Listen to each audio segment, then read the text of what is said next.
Hello बच्चों, सभी को नमस्कार। बच्चों तो 2026 की बोर्ड परीक्षा का प्री बोर्ड परीक्षा का सलूशन आप सभी के सामने है। हम करने वाले हैं इसका कंप्लीट सलूशन। तो आइए करते हैं प्री बोर्ड परीक्षा। सबसे पहले बच्चों हम लोग आज उठा रहे हैं गणित का स्टैंडर्ड पेपर का सलूशन पहले करवा रहा हूँ, फिर इसके बाद हम लोग बेसिक का पेपर सॉल्व करवाएंगे। ध्यान से देखिए।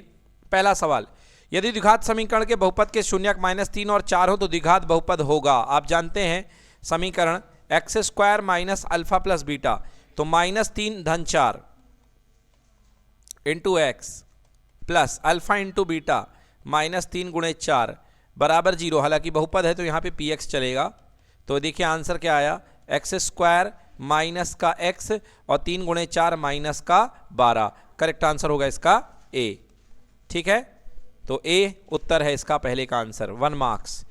सवाल दूसरा, यदि 1/3 वर्ग समीकरण इतने का मूल है तो k का मान ज्ञात करिए। देखिए 1/3 इसका मूल है तो इसमें 1/3 रख दीजिए यहाँ पे, और 1/3 रखने पर ये इसको संतुष्ट करेगा, है ना। तो 1/3 इसका मूल है, तो मूल क्या करता है, संतुष्ट करता है।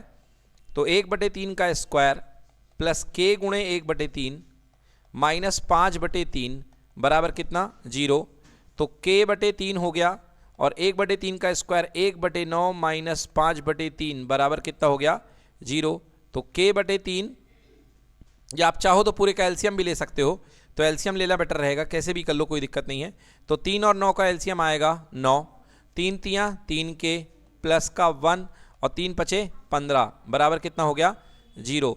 तो 3k बराबर, देखिए 15, एक में से 15 गए -14, तो इधर आके +14 और 9 0 के साथ 0 हो जाएगा। तो k आंसर आ गया 14/3। तो सही आंसर है इसका B, 14/3। ठीक है, चलिए दूसरा सवाल 14/3 इसका सही आंसर है। तीसरे सवाल की ओर चलते हैं। x अक्ष की धनात्मक दिशा में मूल बिंदु से 4 इकाई पर स्थित बिंदु y का ऋणात्मक दिशा में मूल बिंदु से 4 इकाई पर स्थित दूरी क्या होगी। देखिए कह रहा है कि x अक्ष की धनात्मक दिशा में, तो बच्चों ये है x अक्ष की धनात्मक दिशा में कितनी इकाई, 4।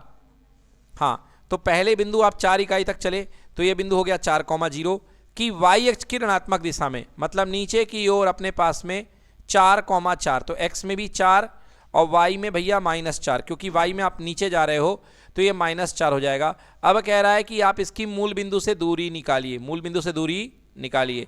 तो आप जानते हैं ये लंबाई के हिसाब से ये भी 4 है और ये भी 4 है, तो उत्तर आएगा 4√2। क्या आएगा, 4√2। पाइथागोरस से लगा दीजिए, या दूरी सूत्र से लगाना है तो भी आप लगा सकते हैं। दूरी सूत्र से देखिए कैसे आ जाएगा, √x2 - x1 का स्क्वायर प्लस y2 - y1 का स्क्वायर। सूत्र होता है √x2 - x1 का स्क्वायर प्लस y2 - y1 का स्क्वायर। तो ये हो जाएगा 4 - 0 का स्क्वायर प्लस -4 - 0 का स्क्वायर। तो हो गया, देखिए कितना हो गया, 4 का स्क्वायर 16 और -4 का स्क्वायर ये भी कितना हो गया, 16 हो गया। ठीक है बच्चों, तो दोनों ही क्या हो गया, 16। तो ये हो गया अपने पास में √32। कितना हो गया, √32। √32 को आप लिख सकते हो 16 गुणे 2, 16 गुणे 2। तो 16 का रूट आ जाएगा 4 और 2 का रूट हो जाएगा √2। तो आंसर हो गया 4√2। करेक्ट आंसर क्या हो गया, 4√2 इकाई इसका आंसर हो गया। ठीक है, तो इसका सही उत्तर हो गया 4√2 इकाई। डन, नोट कर लीजिए इसको। हाँ, यदि आपको नहीं बन रहा है या बना नहीं है, गलत हुआ है पेपर में, तो आप लोग इसको नोट कर लीजिए। सही है तो कोई दिक्कत नहीं है, सही अगर हुआ है तो नोट करने की कोई ज़रूरत नहीं है। ठीक है, चलिए बच्चों अगला सवाल देखते हैं। क्वेश्चन नंबर 4, एक 30 मीटर ऊंचे प्रकाश स्तंभ से नाव का अवनमन कोण 45 है। नाव की प्रकाश स्तंभ से दूरी, बेटा जब भी अवनमन कोण 45 होता है तो दूरी वही होती है, हाँ या ना। तो इसका उत्तर हो जाएगा 30। क्या हो जाएगा, 30। वैसे देख लीजिए सवाल, ये देखिए ये 45 डिग्री का कोण है, यहाँ पर प्रकाश स्तंभ है 30, ठीक है, और यहाँ पर नाव है, तो नाव की दूरी x मान लो। तो tan 45 बराबर होता है लंब बटे आधार। तो लंब है 30, आधार है x, tan 45 का मान 1 बराबर 30/x, तो x एकम x बराबर 30 हो गया। हो गया, तो इसका उत्तर आएगा 30। ठीक है, चलिए अगला सवाल करते हैं। 5वां सवाल, किसी त्रिभुज ABC में DE समांतर BC के है। चलो भैया त्रिभुज बना लो। ये हो गया, किसी त्रिभुज ABC में DE समांतर BC के है। DE क्या है, समांतर है BC के। AD का मान कितना है, x, और DB का मान कितना है, x - 2, और AE का मान कितना है, x + 2, और EC का मान है x - 1। तो आपको कह रहा है कि x का मान ज्ञात करो, है ना। तो थ्योरम क्या बनेगी, ऊपर का समोसा बटे नीचे का समोसा बराबर ऊपर का समोसा बटे नीचे का समोसा, ठीक है ना, x-1। तो देखो ऑब्जेक्टिव से इसको कैसे कर सकते हो बेटा, इसको ऐसे कर सकते हो, आप ऑप्शन से चुन लो। मैं 4 देखता हूँ, 4, तो अगर मैं 4 पुट करता हूँ तो ऊपर आएगा 4/2 और इधर आएगा 4-2 यानी कि 6 और 4-1 यानी कि 3। तो देखो 2 दूनी 2, 2 एकम 4, 2 एकम 2, 2 दूनी 4 और यहाँ पे 3 एकम 3 और 3 दूनी 6। तो बेटा बिल्कुल सही आंसर इसका 4 आएगा। क्या आएगा? 4। तो आप पुट करके भी निकाल सकते हो, अदरवाइज आप हल कर लो। क्या कर लो? हल कर लो। तो हल करने से भी आपका उत्तर 4 आया होगा। आया कि नहीं आया? हल किया आपने ना, तो हल करने पर भी उत्तर 4 आया होगा, ठीक है ना। तो चाहे हल कर लो या इसमें ऑप्शन रख करके देख लो, जो ऑप्शन सही होगा वो आप पता कर सकते हैं। चलिए 6वां सवाल करें बच्चों। यदि रैखिक समीकरण इतना इतना इतना द्वारा निरूपित रेखाएं इससे और इससे स्थित हों तो रैखिक समीकरण युग्म के, हाँ, दोनों रेखाओं पर बिंदु ये और ये स्थित हों, द्वारा निरूपित दोनों रेखाओं पर बिंदु 0, 0 और 2,3 स्थित हों तो रैखिक समीकरण के कितने हल होंगे? ये क्या कह रहा है भाई? देखिए बच्चों, देखो भाई देखिए, अब ये कह रहा है बेटा कि जो रेखाएं हैं, ये 2 रेखाएं यहां पर देखो, ये बहुत मतलब ऐसा सवाल है जिस बच्चे ने थोड़ा सा दिमाग लगाया होगा उसी से सवाल बनेगा। देखो बेटा ये क्या कह रहा है, ये समझो इस सवाल को। बेटा ये कह रहा है कि इन दोनों रेखाओं पर 2 बिंदु हैं। कितने बिंदु हैं? 2 बिंदु हैं। तो मैं आपको 2 बिंदु दिखा रहा हूं। ये देखिए, पहला बिंदु हो गया यहां पर और दूसरा बिंदु हो गया यहां पर। अब भैया 2 बिंदु तभी होंगे और 2 बिंदु से होके हमेशा एक ही रेखा जाती है, बताइए हाँ है ना। और मतलब अगर एक बिंदु होता तो मान सकते थे कि ये प्रतिच्छेद कर रही है, मगर भैया 2 बिंदु हैं, इसका मतलब एक रेखा दूसरी रेखा के पक्के से ऊपर है कि नहीं है।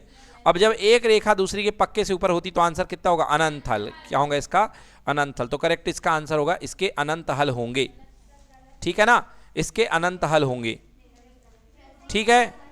देखिए यहां पर आपको बच्चों थोड़ा सा दिमाग लगाना था, इधर ध्यान दो। यहां दिमाग लगाना था कि ये दोनों रेखाओं पर 2 बिंदु स्थित है। अरे भैया 2 बिंदु स्थित होने के लिए रेखाओं को एक दूसरे के ऊपर होना ही पड़ेगा, है ना, क्योंकि अगर प्रतिच्छेदी करती तो एक बिंदु होता।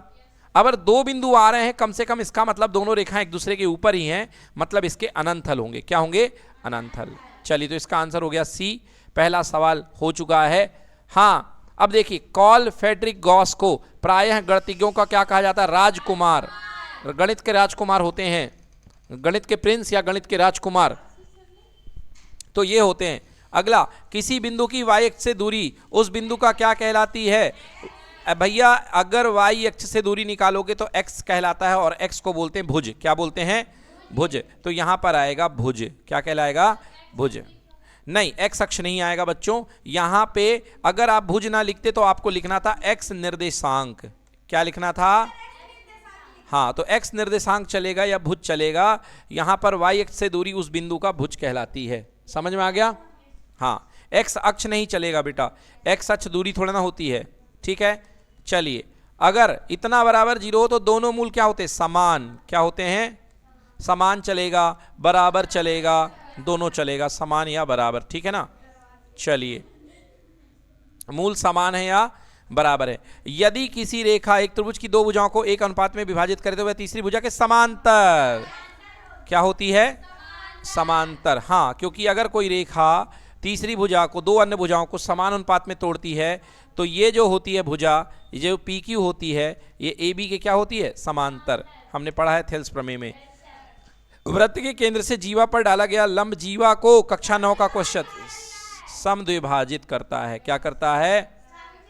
बिल्कुल सही, समद्विभाजित करता है। आर त्रिज्या वाले वृत्त के क्षेत्रफल का सूत्र पाई आर स्क्वायर। बिल्कुल सही, आर त्रिज्या वाले वृत्त के क्षेत्रफल का सूत्र होगा पाई आर स्क्वायर। चलिए, आ गया है सत्य असत्य। बच्चों सबने देख लिया उत्तर? कोई समस्या तो नहीं है? चलिए अगला देखते हैं सत्य असत्य। संख्याओं के प्रत्येक उभयनिष्ठ अभाज्य गुणनखंड की सबसे छोटी घात गुणनफल का उनका महत्तम समापवर्त होती है।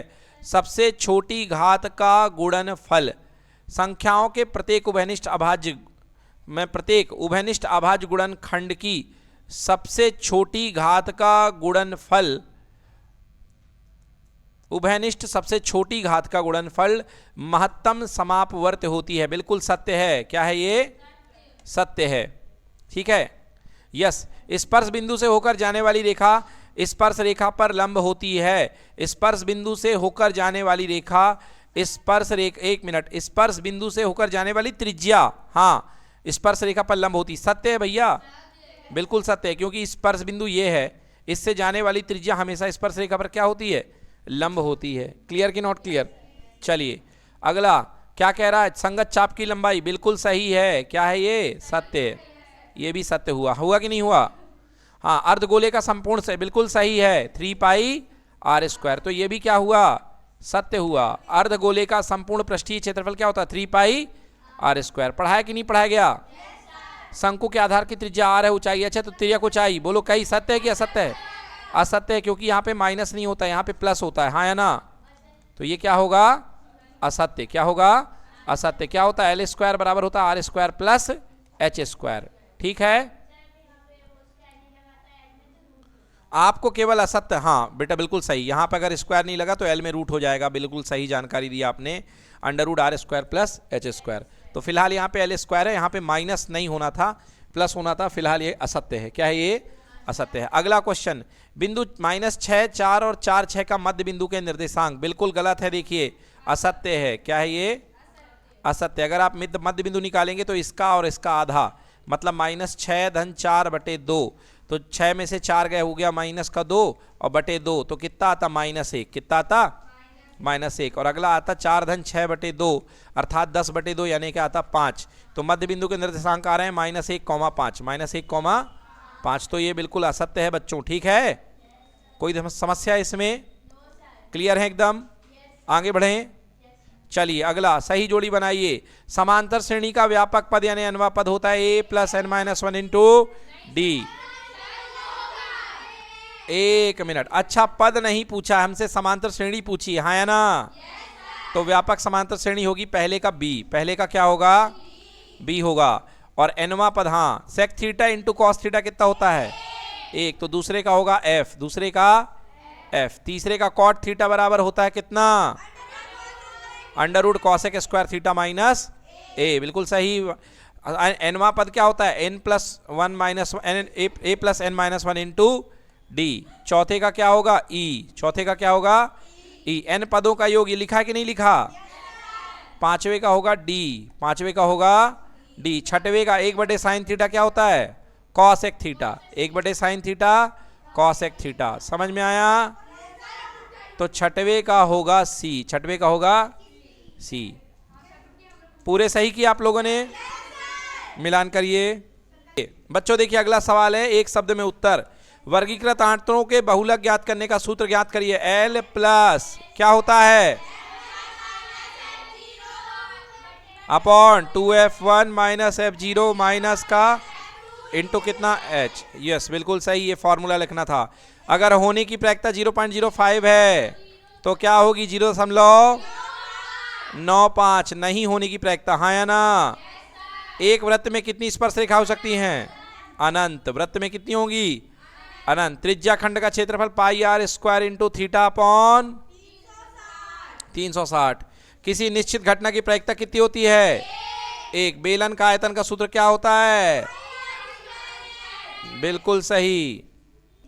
अगला सवाल देखिए बच्चों, किसी खेल के मैदान के चारों एक वृत्ताकार पाथ है। इस मैदान में एक चक्कर लगाने में सोनिया को 36 और इसी मैदान का चक्कर लगाने में रवि को 24 मिनट लगते हैं। तो बताइए दोनों कितने समय के बाद प्रारंभिक स्थान में मिलेंगे। बताओ क्या करना पड़ेगा, एलसीएम। क्या करना पड़ेगा, एलसीएम। 24 का और 36 का, ये 24 लिखा और ये क्या लिखा, 36। 2 से कितने बार, 12, 2 से 6, 2 से 3, 3 से 1, हाँ या ना? और यहाँ पे 36 आ गया। अब 36 का करते हैं, 2 से 18, 2 से 9, 3 से 3 और 3 से 1, तो 24 बराबर 2 गुणे 2 गुणे 2 गुणे 3 और 36 बराबर 2 गुणे 2 गुणे 3 गुणे 3। ये देखो जोड़ी बन गई, हाँ या ना? तो एलसीएम बराबर होगा 2 गुणे 2 गुणे 3, तो हो गया ही, इनकी जोड़ी बनी। अब जिनकी जोड़ी नहीं बनी वो भी लिख दो, बोलो 2 दूनी 4, 4 तियां 12 दूनी 24 तियां 72। ठीक है ना? एक मिनट हमने कुछ गलत किया है, हमने 24 ले लिया, जबकि एक 36, 1 मिनट, इंग्लिश में अलग अलग लिखा है और हिंदी में अलग अलग है। बेटा देखो ये क्वेश्चन इंग्लिश में 36 और 12 दिया है और हिंदी में 36 और 24 दिया है, तो आपका सही उत्तर चलेगा 72 मिनट। क्या चलेगा? 2 दूनी 4 तियां 12 दूनी 24 तियां 72। तो आंसर वो दोनों कब मिलेंगे? 72 मिनट के बाद मिलेंगे। कितने मिनट के बाद? 72। नहीं बेटा, आपको एलसीएम करना पड़ेगा, तभी आपको पूरे मार्क्स मिलेंगे, ठीक है ना? हाँ हाँ, 72 मिनट सही है। तो 72 मिनट के बाद वो एक दूसरे को मिलेंगे। बोलो ठीक है? ठीक। चलिए अगला और वाला किया है। चलिए देखिए अगला और वाला कैसे करेंगे बच्चों। देखिए सिद्ध करिए कि 6 + 4√2/5 एक परिमेय संख्या है, अपरिमेय है। तो माना हमने ये परिमेय है। क्या मान लिया हमने?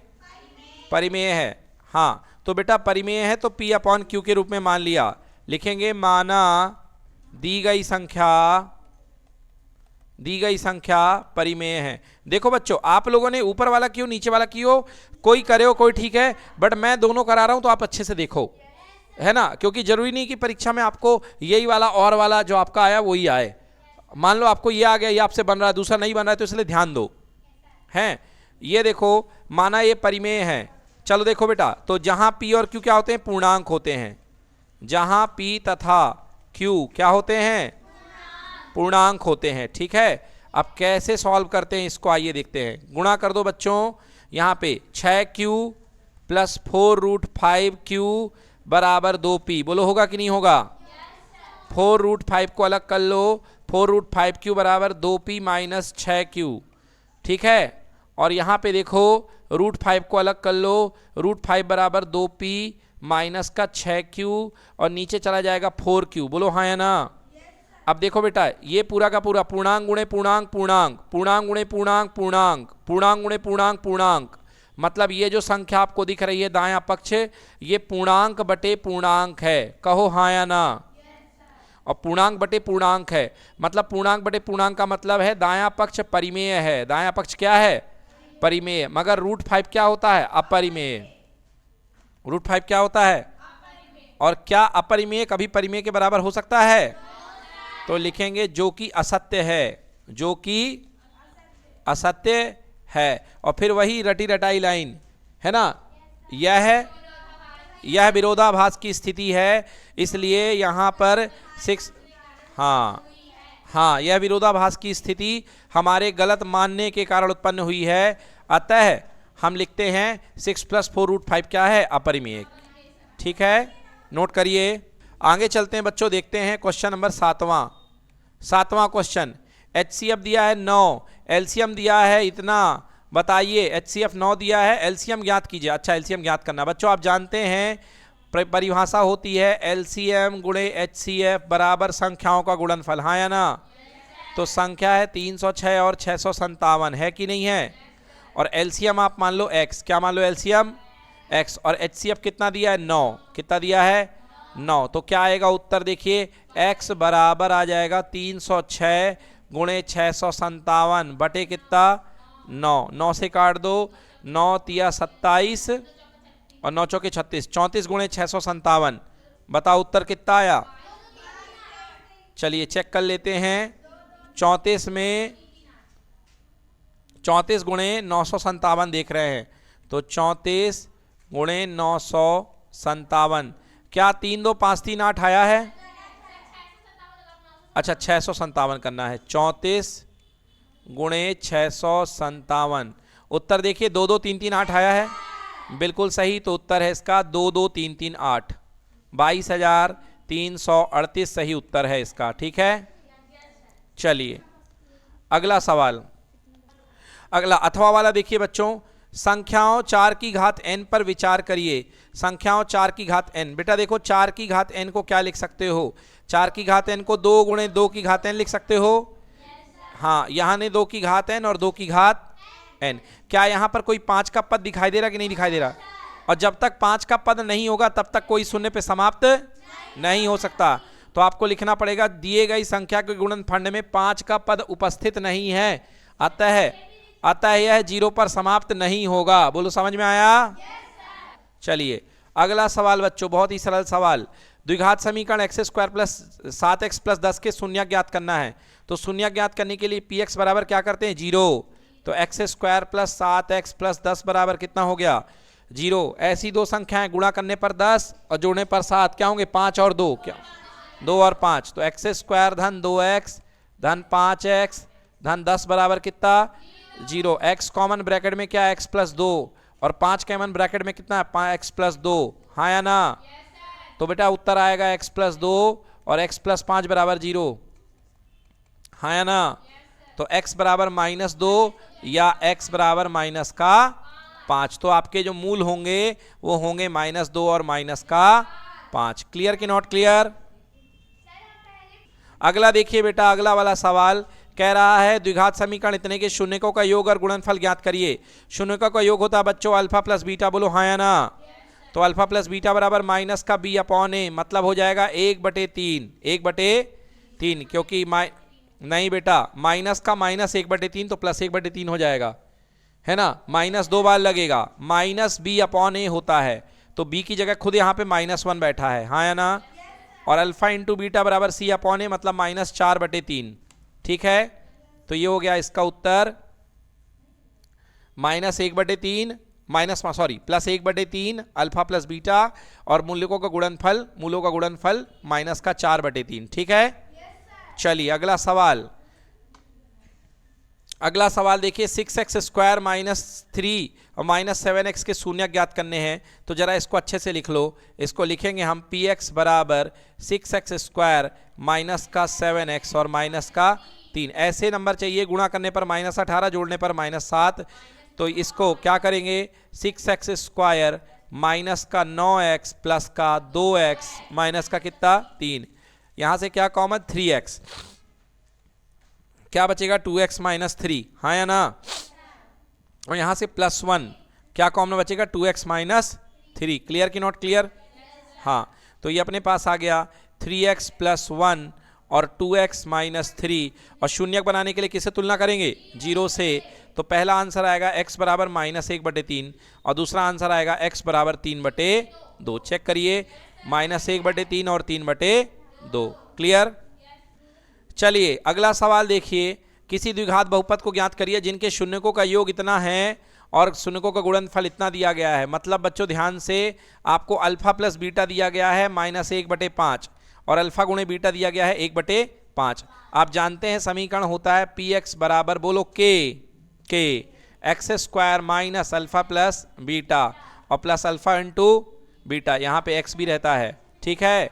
तो चलो यहाँ पे आ जाएगा बोलो k x square minus alpha plus beta की वैल्यू -1/5 है, तो -1/5 गुणे x और प्लस क्या हो जाएगा 1/5। क्लियर कि नॉट क्लियर। तो यहाँ पे आ गया k x square minus minus क्या हो गया +x/5 और प्लस 1/5। एलसीएम ले लेंगे तो 5 यहाँ पे आ जाएगा और पूरा का पूरा अपॉन में 5 आ जाएगा कि नहीं आएगा। और k का मान हम क्या मान लेंगे 5, k का मान क्या मान लेंगे 5। तो 5 से 5 क्या हो जाएगा कट गया। उत्तर आएगा px बराबर 5x square plus x plus 1, हाँ या ना। ये बनेगा अपना बहुपद। नोट करिए px बराबर 5x स्क्वायर प्लस x धन 1। बच्चों अगला सवाल देखते हैं, क्वेश्चन नंबर 10वां। दो समपूरक कोणों में बड़ा कोण छोटे कोण से 18 डिग्री ज़्यादा है, इनमें से ज्ञात करिए। देखो बच्चों दो समपूरक कोण दिए गए हैं, तो नंबर कह लेंगे माना कोण x तथा y हैं। माना कोण क्या है x तथा y। अब आप सब लोग जानते हो कि समपूरक कोण है तो पहला समीकरण क्या है x प्लस y का योग कितना 180। समपूरक कोणों का योग होता है 180, हाँ या ना। और दूसरा दोनों का अंतर दिया गया है x माइनस वाई बराबर 18। देखो दिया गया है दोनों का, एक बड़ा वाला कोण जो है छोटे कोण से कितना 18 ज़्यादा है, हाँ या ना। तो बड़ा वाला कोण हमने x मान लिया, बड़ा कोण क्या मान लिया x और छोटा कोण क्या मान लिया y। तो x और y का अंतर कितना होगा 18 का होगा कि नहीं होगा। तो x माइनस वाई बराबर 18 समीकरण नंबर 2। दोनों को क्या कर दो जोड़ने पर, क्या कर दो बोलो प्लस y से माइनस वाई क्या हो गया कैंसिल। और ये हो गया कितना बेटा, ये हो गया 198, हाँ या ना। 18 में 180 में 18 जोड़ेंगे तो आ जाएगा 198। तो x बराबर 198 बटे कितना 2, 2 नाम 18 और 2 नाम 18। बताइए x बराबर कितने डिग्री 99। x बराबर कितने डिग्री? 99। क्लियर कि नॉट क्लियर? अब चलिए दूसरा क्या दिया है, x प्लस वाई बराबर 180 है कि नहीं है? तो y बराबर 180 माइनस का कितना x, तो 180 और माइनस का 99, बोलो कितना आ गया? 180 में से 99 गए तो कितना हुआ? 10 में से 9 गए 1, और ये बन जाएगा 17 में से 9 गए 8। Answer 81 degree. कितने डिग्री? 81। तो करेक्ट उत्तर होगा 99 और 81। क्लियर हुआ? चलिए अगला सवाल करें। चलो बच्चों अगला सवाल करते हैं। x प्लस वाई बराबर 14 और x माइनस वाई बराबर 4 को प्रतिस्थापन विधि से हल करना है। चलिए अथवा वाला सवाल है। पहला समीकरण दिया है x प्लस वाई बराबर कितना? 14, समीकरण नंबर 1, और दूसरा x माइनस वाई बराबर कितना? 4, समीकरण नंबर 2। बोलो क्लियर है कि नहीं क्लियर है? तो समीकरण 1 ले लो या समीकरण 2 ले लो? क्या ले लें? चलो समीकरण 2 ले लीजिए। समीकरण 2 से क्वेश्चन ने प्रतिस्थापन कहा है, इसलिए विलोपन नहीं लगा सकते हो, आपको प्रतिस्थापन ही लगाना पड़ेगा। बोलो हाँ या ना? तो x माइनस वाई बराबर कितना हो गया बच्चों? 4। तो x बराबर हो गया 4 धन y, हाँ या ना? अब समीकरण 2 से मान निकाला कि नहीं निकाला? और पुट किस में कर देंगे? समीकरण 1 में। समीकरण 1 में रखने पर इसको ले लो 3 नंबर। क्या ले लो इसको? 3 नंबर। समीकरण 1 में x का मान रखने पर, x का मान रखने पर, बोलो ठीक है। समीकरण 1 क्या है? x प्लस वाई बराबर 14 है कि नहीं है? तो x प्लस वाई बराबर 14। मेरे बच्चों ये बताओ y का मान अभी कितना आया? 4 प्लस वाई आया कि नहीं आया? सॉरी x का मान रखना है। x का मान 4 प्लस वाई आया कि नहीं आया? और ये वाला y देखो, इसका मान 4 प्लस वाई और ये वाला y बराबर कितना? 14 हुआ कि नहीं हुआ? तो 4 प्लस 2y बराबर कितना हो गया? 14। तो 2y बराबर 14 में से 4 गया कितना? 10। तो y बराबर 10/2 कितना आया? 5 आ गया। y का मान कितना आ गया? 5। अब y का मान उठा करके किस में रख दो? समीकरण 3 में। समीकरण 3 में। तो समीकरण 3 से x का मान क्या था? 4 धन y था कि नहीं था?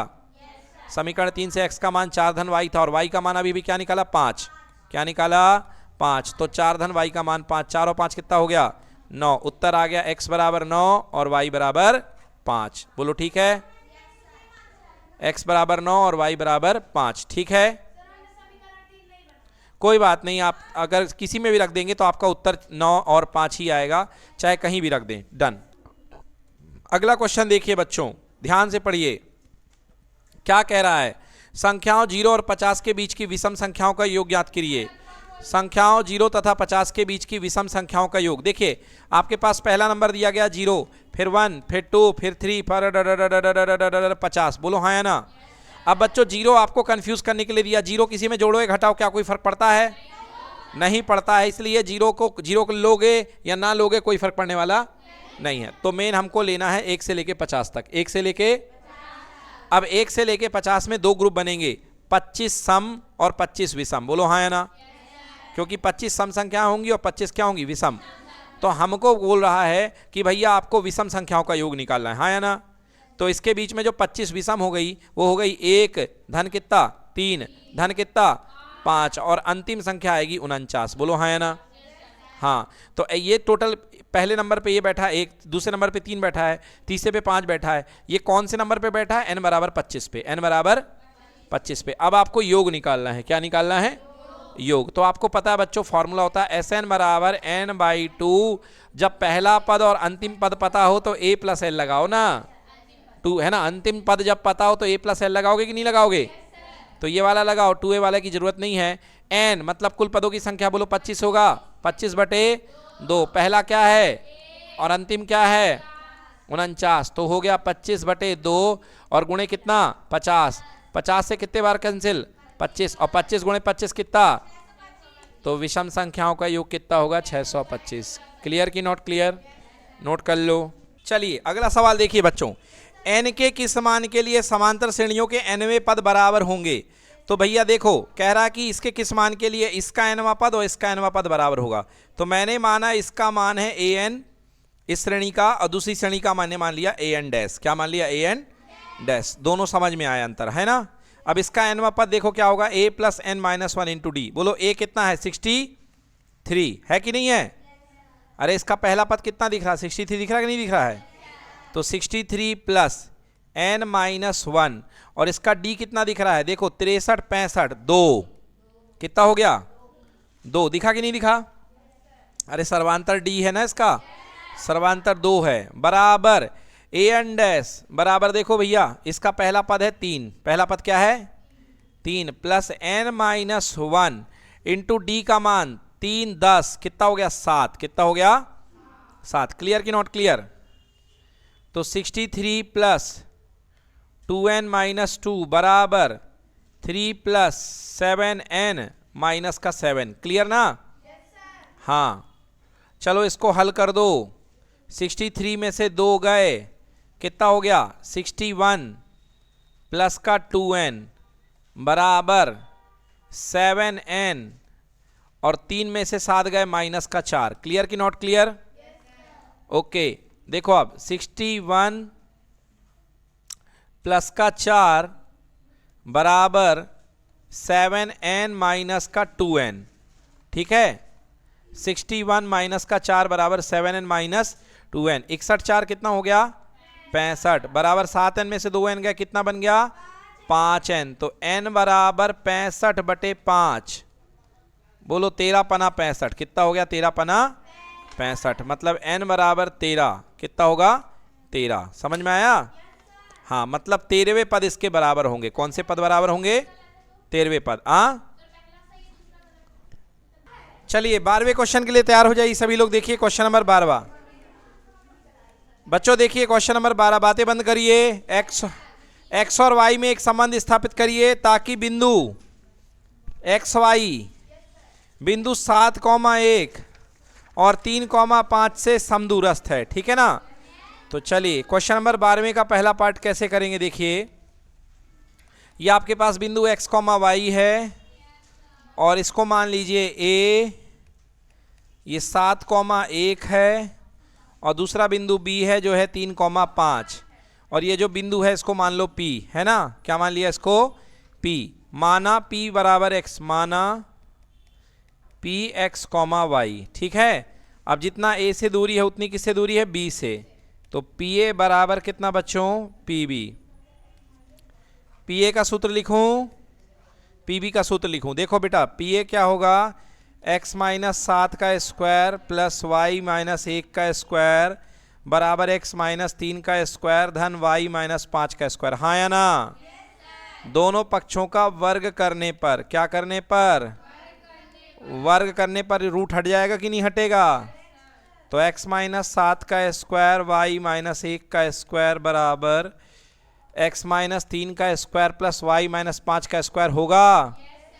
X square minus 14x plus 49 plus Y square minus का 2y plus 1, X square minus 6y plus 9, Y square minus 10y plus 25। कोई दिक्कत? एक्स स्क्वायर से एक्स स्क्वायर, वाई स्क्वायर से वाई स्क्वायर कट गया, यहाँ पे x आएगा, है ना? चलो हल करें। देखो माइनस का 14x है और माइनस का 2y है और प्लस का 49 और ये कितना हो गया 50।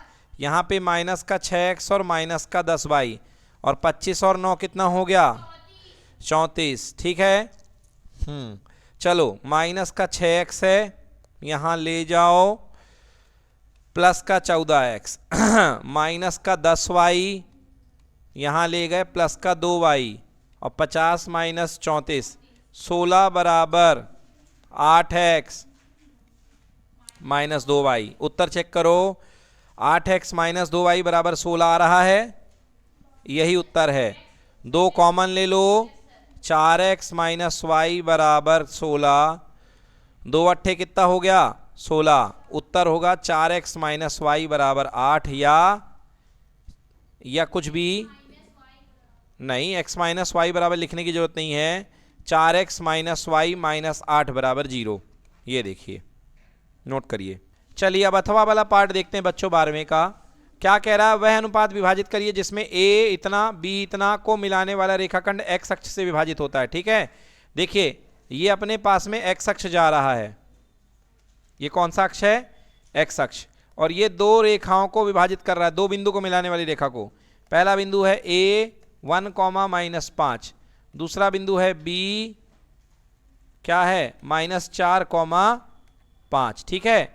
अब इसको विभाजित कर रहा है कौन, एक्स अक्ष। कौन कर रहा है, एक्स अक्ष। कह रहा है बताइए अनुपात ज्ञात करना है, तो हमको अनुपात नहीं पता तो हम मान लेंगे m1 अनुपाते m2, m1 अनुपाते m2 या mn, जो भी मानना हो आप मान लो, समझ गए ना। अच्छा लगे तो mn मान लो या m1 अनुपाते m2 मान लो। बच्चों आपको पता है कि x अक्ष पर जो निर्देशांक होते हैं, x अक्ष के निर्देशांक होते हैं x, 0। बोलो होते कि नहीं होते। तो ये जो बिंदु होगा इसका y निर्देशांक कितना होगा, 0 होगा। होगा कि नहीं होगा। अब आप जानते हो y निर्देशांक का फॉर्मूला होता है y बराबर m1 y2 plus y1 upon m1 plus m2। बिल्कुल, बहुत बढ़िया। ये y निर्देशांक का सूत्र होता है और यहाँ पे y निर्देशांक का मान कितना है, 0 है। कितना है बेटा, 0 है। चलो फिर m1 के साथ y2 भिड़ेगा। y2 यहाँ पे क्या है, 5 है। क्या है y2 यहाँ पे, 5। तो m1 के साथ भिड़ गया 5। फिर m2 ये है, m2 के साथ y1 कितना है, -5। y1 कितना है, -5। तो m2 गुणे -5 बराबर बटे m1 प्लस m2। बच्चों देखो ये 0 के साथ गुणा हो जाएगा, पूरा का पूरा 0 हो जाएगा। हो जाएगा तो 0 बराबर 5m1 और माइनस का कितने m2, 5m2। हाँ या ना।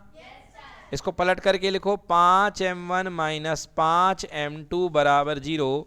तो 5m1 बराबर हो जाएगा, इधर से जाएगा 0 प्लस 5m2 जुड़ जाएगा, बन जाएगा 5m2 हो जाएगा। अब m1 के नीचे m2 को ले आओ। m1 के नीचे किसको ले आओ, m2 को। और ये वाले 5 को इसके नीचे जान दो, तो इधर बच जाएगा 5/5। 5 से कट गया, आंसर आया 1 अनुपाते 1। तो उत्तर है m1 अनुपाते m2 बराबर हो गया 1:1, 1 अनुपाते 1। ठीक है, यस।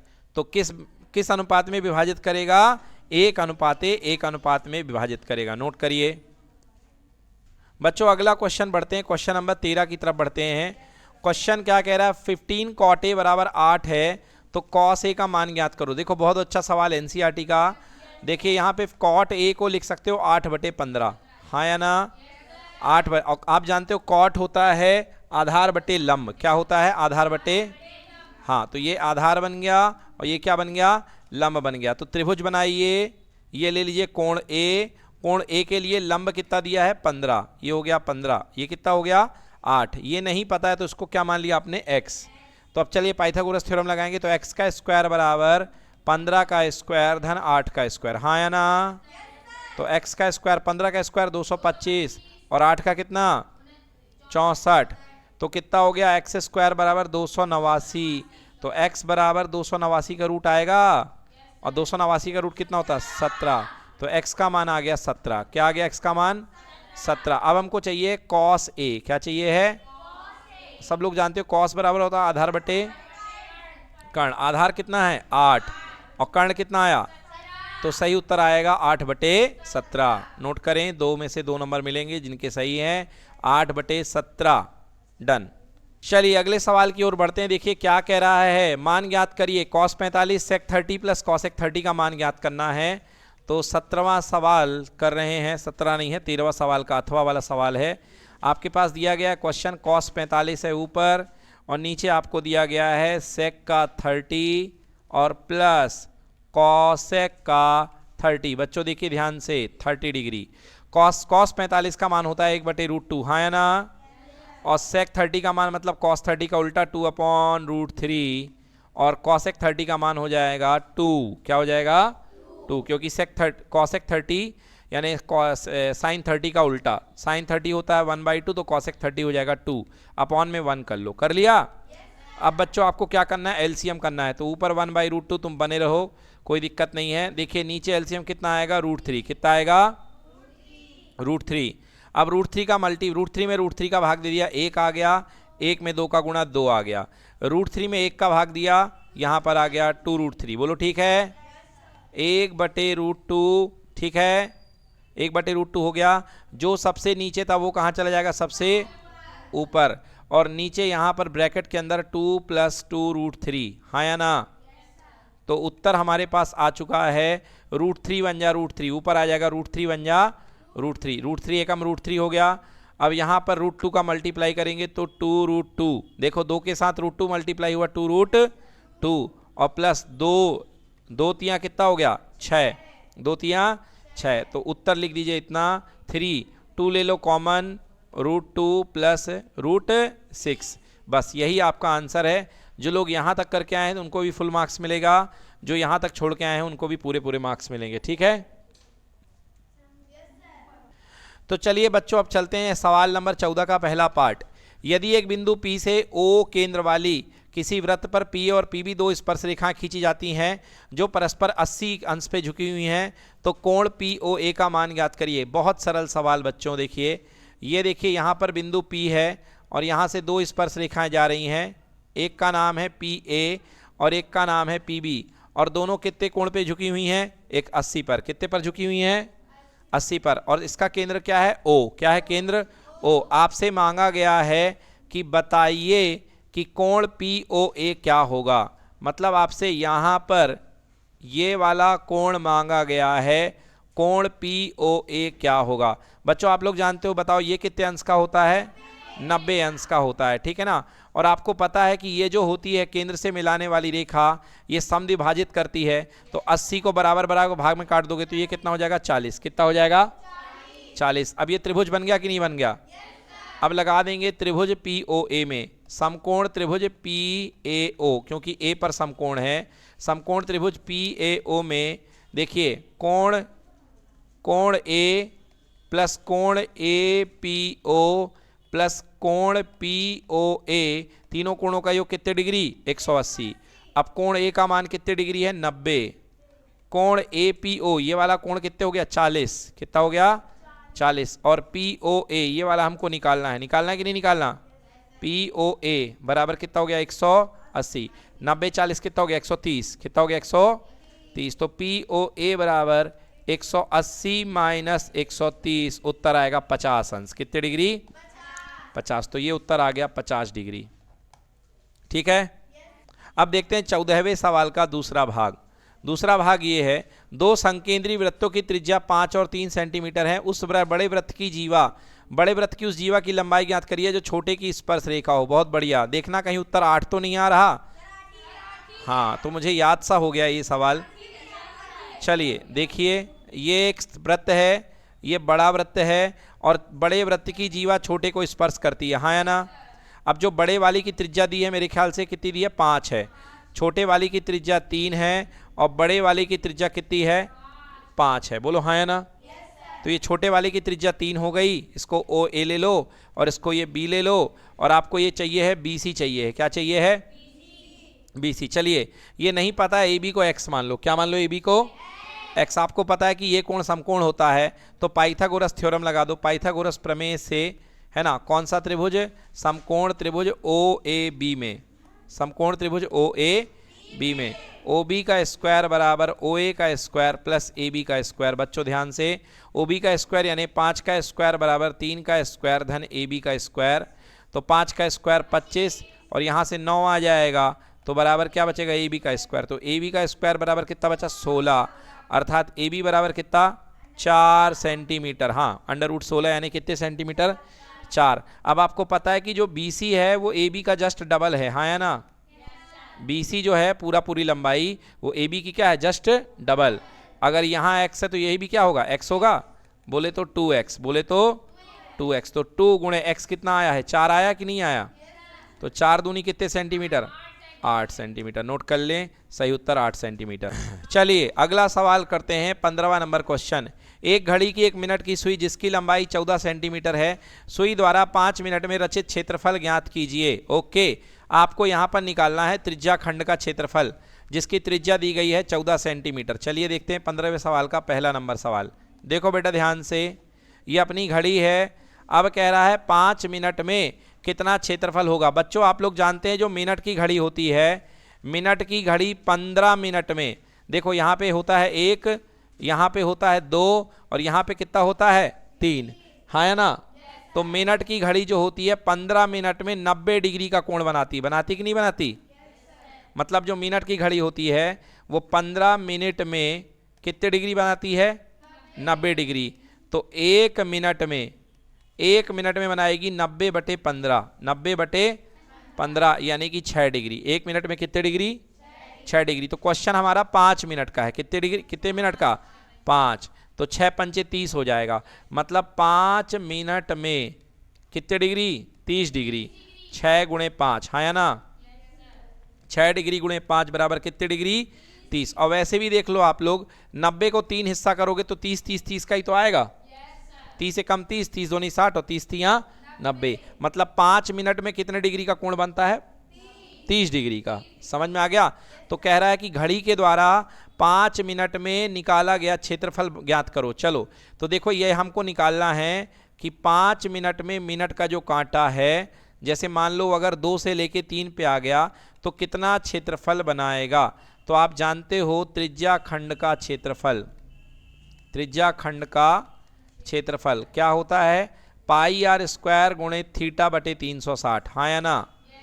तो पाई, पाई यानी 22/7, पाई यानी 22/7। यहाँ पे जो त्रिज्या है बेटा कितने सेंटीमीटर दी गई है, क्वेश्चन में दी गई, देखो 14 सेंटीमीटर। कितने सेंटीमीटर, 14 सेंटीमीटर। तो क्योंकि सुई की लंबाई 14 है तो ये हो जाएगा, तो 14 का स्क्वायर यानी 2 बार, और थीटा की जगह 30 डिग्री 5 मिनट के लिए बटे 360। बोलो ठीक है इतना।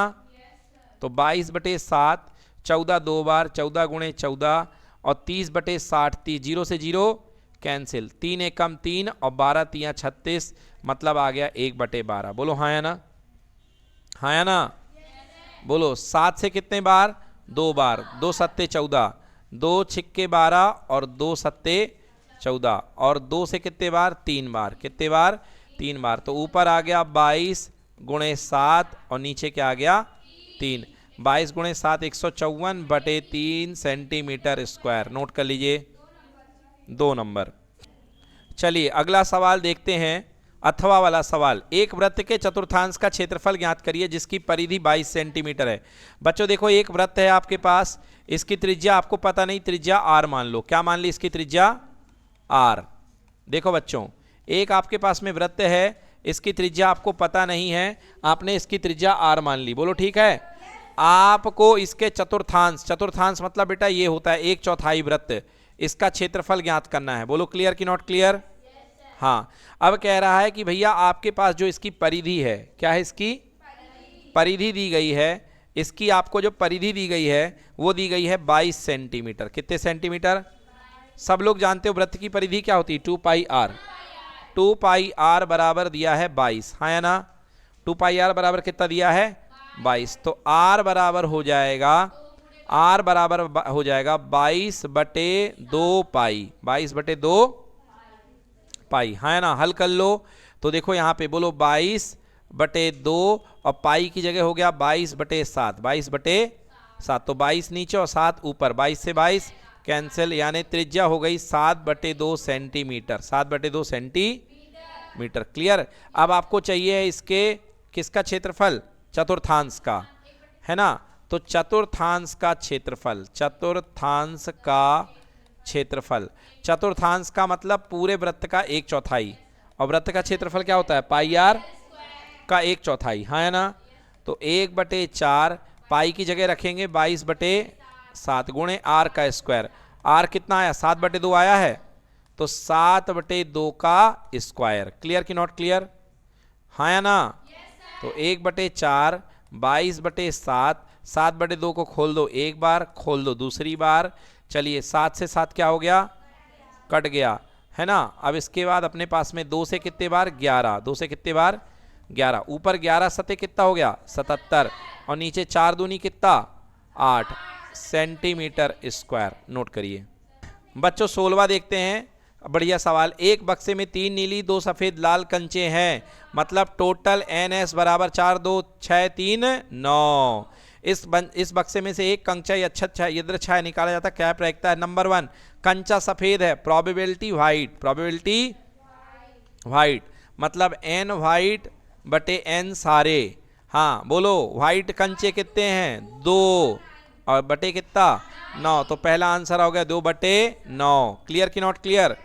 दूसरा कह रहा नीला, तो प्रोबेबिलिटी नीला यानी ब्लू, प्रोबेबिलिटी ब्लू की। बोलो ब्लू के कितने हैं, 3 और बटे कितने, 9। आंसर हो गया 1/3, 1/3 आ गया समझ में। तो पहला आएगा 2/9 और दूसरा आएगा 1/3 2 नंबर का, बिल्कुल सही। 1-1 मार्क्स दोनों में मिलेंगे, ठीक है। चलिए, क्लियर हो गया। हाँ, सविता और हमीदा दो मित्र हैं, क्या प्रायिकता होगी इनके दोनों के जन्मदिन भिन्न भिन्न हो? बताइए। जन्मदिन होने के कितने केस हो सकते हैं? 365 हो सकता है। 365 में वो किसी भी दिन पैदा हो जाए, बोलो हाँ या ना। अच्छा, अगर दोनों एक ही तारीख को पैदा होते तो उनके संगत केस क्या होते? एक। मगर कह रहा है जन्मदिन भिन्न भिन्न हो, हाँ या ना। तो मतलब नंबर ऑफ भिन्न जन्म दिवस, तो बताओ भिन्न जन्म दिवस के संगत कितने केस होंगे? 364। क्योंकि भैया एक दिन होता जब तुम दोनों एक ही दिन आ जाते, तो एक दिन है दोनों के बर्थडे एक डेट पढ़ने के लिए, बोलो हाँ या ना। अब उस दिन को हटा करके बाकी जो डेट है उनमें बर्थडे दोनों का नहीं पड़ेगा, अलग अलग, हाँ या ना। क्लियर कि नॉट क्लियर? तो कह रहा भिन्न भिन्न जन्म दिवस हो तो प्रोबेबिलिटी बनेगी बराबर 364/365। बोलो आया समझ में कि नहीं आया? क्लियर कि नॉट क्लियर? एक और तरीका है प्रोबेबिलिटी सेम डे बर्थडे, एक ही दिन जन्मदिन होना plus probability not same day birthday. बोलो बताया था हमने, होने और ना होने की प्रायिकता का योग कितना होता है? 1 होता है कि नहीं होता? होने की प्रायिकता का और ना होने की प्रायिकता का योग कितना होता है? 1। चलो, तो प्रोबेबिलिटी एक ही दिन बर्थडे पढ़ने के कितने केस हैं? 1 केस। एक ही दिन बर्थडे पढ़ने की चॉइस कितनी चॉइस है? 1 चॉइस। दोनों मकर संक्रांति को हो गई है ना, बटे 365 प्लस प्रोबेबिलिटी दोनों का जन्म दिवस एक ही दिन ना होना, नॉट सेम डे बर्थडे, हाँ या ना, बराबर कितना? 1। तो probability not same day birthday बराबर 1 माइनस 1/365, 365 माइनस 1/365 अर्थात 364/365। आ गया समझ में? तो इसका उत्तर होगा 364/365। चलिए अगले सवाल की ओर चलते हैं। अगला सवाल है 17। 52 पत्तों को अच्छी प्रकार से फेंटी गई गड्डी में से एक पत्ता निकाला जाता है, लाल रंग का बादशाह प्राप्त करने की प्रायिकता क्या होगी? लाल रंग का बादशाह। चलो, कुल पत्ते कितने? 52। कुल पत्ते कितने? अब एन रेड लाल बादशाह, बोलो हाँ या ना। लाल बादशाह 2 ही होते हैं, एक दिल वाला और एक ईंट वाला, हाँ या ना। एक दिल वाला होता है और एक क्या होता है? ईंट वाला। तो प्रोबेबिलिटी निकालना है लाल बादशाह की। बताओ आपकी चॉइस कितनी? 2। कुल चॉइस कितनी? 52। तो आंसर हो गया 1/26। सही उत्तर होगा इसका 1/26। क्लियर? अगला क्वेश्चन, एक पेटी में 90 डिस्क यानी बेटा वो तस्तरी है ना, डिस्क यानी तस्तरी, प्लेट। एक पेटी में 90 डिस्क है जिन पर 1 से लेकर 90 अंकित है। यदि पेटी में से एक डिस्क यदृच्छाय निकाली जाती तो प्रायिकता क्या होगी कि इस डिस्क पर अंकित एक संख्या पूर्ण वर्ग होगी? वाह भाई, मजा आ गया। चलिए सबसे पहले देखिए, कुल संख्याएं हो गई 1 से 90, मतलब कितनी? 90, हाँ या ना। कुल संख्याएं कितनी हो गई? 90। अब कह रहा है n पूर्ण वर्ग, कह रहा n जो निकाली गई है पूर्ण वर्ग संख्या हो। तो पूर्ण वर्ग कौन कौन होती है? एक पूर्ण वर्ग होता है कि नहीं होता? होता है, क्योंकि 1 का वर्ग क्या होता है? 1, है ना। फिर 2 का वर्ग क्या होता है? 4, तो 4 पूर्ण वर्ग हुआ। 3 का पूर्ण वर्ग 9, 4 का पूर्ण वर्ग 16, है ना। फिर इसके बाद देखिए 16 के बाद क्या आता है? 25, 36, है ना, 49, फिर क्या आता है? बोलो 64, फिर क्या? 81, फिर क्या? मगर 100 नहीं ले सकते क्योंकि संख्या कितनी अंकित है? 1 से लेके 90, 1 से लेके 90। तो पूर्ण वर्ग संख्या कितनी हुई? 1 2 3 4 5 6 7 8 9, हाँ या ना। तो हमारे पास पूर्ण वर्ग संख्याओं की चॉइस कितनी है? 9। समझ में आया कि नहीं आया? भाई आपसे कह रहा है कि वो संख्या ज्ञात करिए जिसमें पूर्ण वर्ग हो। तो पूर्ण वर्ग यही तो होते हैं हमारे पास, होते कि नहीं होते हैं? तो अपने पास पूर्ण वर्ग संख्याएं कितनी हो गई? 9। तो अपने पास में निकालना है प्रायिकता पूर्ण वर्ग संख्या, बोलो हाँ या ना। हाँ, बराबर n पूर्ण वर्ग संख्या काय को नहीं बटे n कुल संख्या हाँ या ना? हाँ बोलो, पूर्ण वर्ग संख्या कितनी है और कुल संख्या कितनी है? उत्तर कितना आ गया? 1/10। नोट करिए। चलिए बच्चों अब देखते हैं 18वां नंबर सवाल। हाँ, द्विघात समीकरण इतने में k का मान ज्ञात करिए जिसके दो मूल बराबर हो। बेटा बातें नहीं करो, देखो ध्यान से। क्वेश्चन नंबर 18 आपको कह रहा है द्विघात समीकरण में k का ऐसा मान ज्ञात करिए जिसमें समीकरण के दो मूल बराबर हों। तो बेटा सबसे पहले समीकरण लिख लो, kx ब्रैकेट में x - 2 और +6 बराबर कितना? 0। बोलो हाँ या ना? तो ये हो गया kx² - 2kx और +6 बराबर कितना हो गया बेटा? 0। हाँ या ना? अब तुलना कर दो इसकी किसकी? ax² + bx + c से बच्चों। तो a का मान कितना है बेटा? k है। b का मान कितना है? -2k। b का मान कितना है? -2k। तो बच्चों देखिए यहाँ पे अब कह रहा है कि इसके मूल बराबर हैं। मूल बराबर होने के लिए क्या होता है? d बराबर 0 होता है। तो b² - 4ac बराबर 0। तो b का मान है -2k का स्क्वायर -4, a का मान है बेटा k और c का मान कितना है? 6 बराबर कितना? 0। ये हो गया 4k स्क्वायर, 4 × 24k बराबर कितना? 0। ठीक है, 24k बराबर 0। यहाँ से 4 के कॉमन ले लो, बोलो ब्रैकेट में आएगा k - 6 बराबर कितना? 0। या तो 4k 0, 4k बराबर 0 अथवा k - 6 बराबर 0। तो k का मान कितना आ गया? 0 आ गया, या k का मान कितना आ गया? 6 आ गया। अब देखिए बेटा, क्योंकि a की जगह k बैठा हुआ है, a की जगह क्या बैठा है? k। यदि इसको खोलोगे तो k का मान अगर 0 ले लोगे तो x² साथ में निपट जाएगा, निपट जाएगा ना? इसलिए k का मान हम 0 नहीं ले सकते हैं। इसको ले सकते हैं क्या? नहीं ले सकते हैं। तो इसको लिखेंगे अस्वीकार्य। क्या लिखेंगे? अस्वीकार्य, क्योंकि a का मान k है और a कभी 0 के बराबर नहीं हो सकता। तो यहां पर उत्तर बनेगा k बराबर 6। समझ में आया? सही उत्तर बनेगा k बराबर 6। चलिए देखिए क्वेश्चन नंबर है अगला। दो संख्याएं ज्ञात करिए जिनका योग 17 है और गुणनफल 72 है। बच्चों ध्यान दीजिए, क्या कह रहा है? दो संख्याएं ज्ञात करना है जिनका योगफल 17 है। तो संख्याएं मान ली x और y। तो x + y = 17 समीकरण नंबर 1, और उनका गुणनफल x × y बराबर कितना दे रखा? 72। दोनों संख्याओं का गुणनफल 72 है। x × y कितना हो गया? 72। तो मुझे बताओ बच्चों, क्या समीकरण 1 से यहाँ से y का मान मैं 17 - x लिख सकता हूँ कि नहीं लिख सकता? और ये मान मैं समीकरण नंबर 2 में पुट कर देता हूँ। तो समीकरण 2 क्या है मेरे पास? ध्यान से देखें सभी लोग। x × y बराबर 72।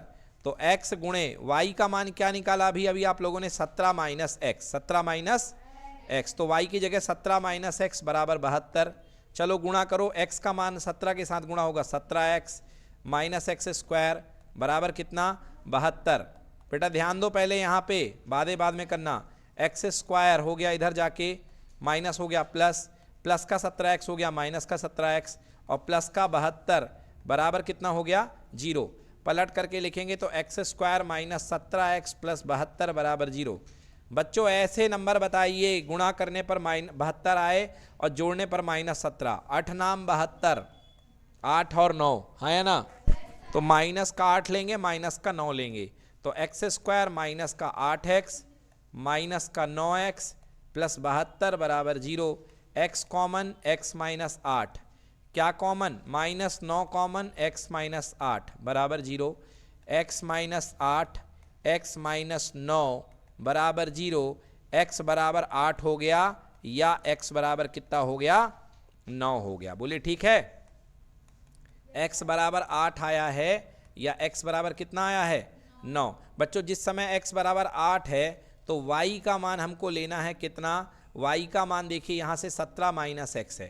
तो y का मान 17 - x है, तो y बराबर 17 - 8 यानी y बराबर 9। तो पहला उत्तर हो गया x बराबर 8 है और y बराबर 9 है। दूसरा उत्तर, जिस समय x बराबर 9 है तो y का मान 17 - x यानी y बराबर हो जाएगा 17 - 9 यानी y का मान हो गया 8। बच्चों तो उत्तर हो गया x बराबर 9 होगा और y बराबर 8 होगा। दो उत्तर आ रहे हैं, जिस समय x 8 है उस समय y 9 है, और जिस समय x 9 है उस समय y 8 है। तो कुल मिला के संख्याएं होंगी 8 और 9। क्या होंगी संख्याएं? हाँ, तो संख्याएं होंगी 8 तथा 9। बोलिए क्लियर है? हाँ, देखिए ये सवाल 3 मार्क्स का है बच्चों। ये वाला ऊपर वाला 18 नंबर भी 3 मार्क्स का था, इसका अथवा भी 3 मार्क्स का है, नोट कर लीजिए। चलिए देखिए 19वां सवाल देखिए बच्चों ध्यान से। एक चतुर्भुज ABCD के विकर्ण परस्पर बिंदु O पर इस प्रकार प्रतिच्छेद करते हैं कि AO बटे BO बराबर CO बटे DO। दर्शाइए कि ABCD एक समलंब चतुर्भुज है। देखो बच्चों ये बहुत अच्छा सवाल है और इसमें लगनी है थेल्स प्रमेय, है ना। अब मैं आपको इसको समझा रहा हूं, जिन लोगों ने NCERT पूरी लगाई है उनको ये सवाल जरूर मिला होगा। देखिए क्या कह रहा है, एक चतुर्भुज तो दिया गया है, इसको समझो और लिखो भी अपने साथ में। दिया गया है ABCD एक चतुर्भुज है। बेटा आपको दिया गया है ABCD एक चतुर्भुज है जहां AO बटे BO बराबर CO बटे DO, ये आपको दिया गया है। ठीक है, सिद्ध करना है कि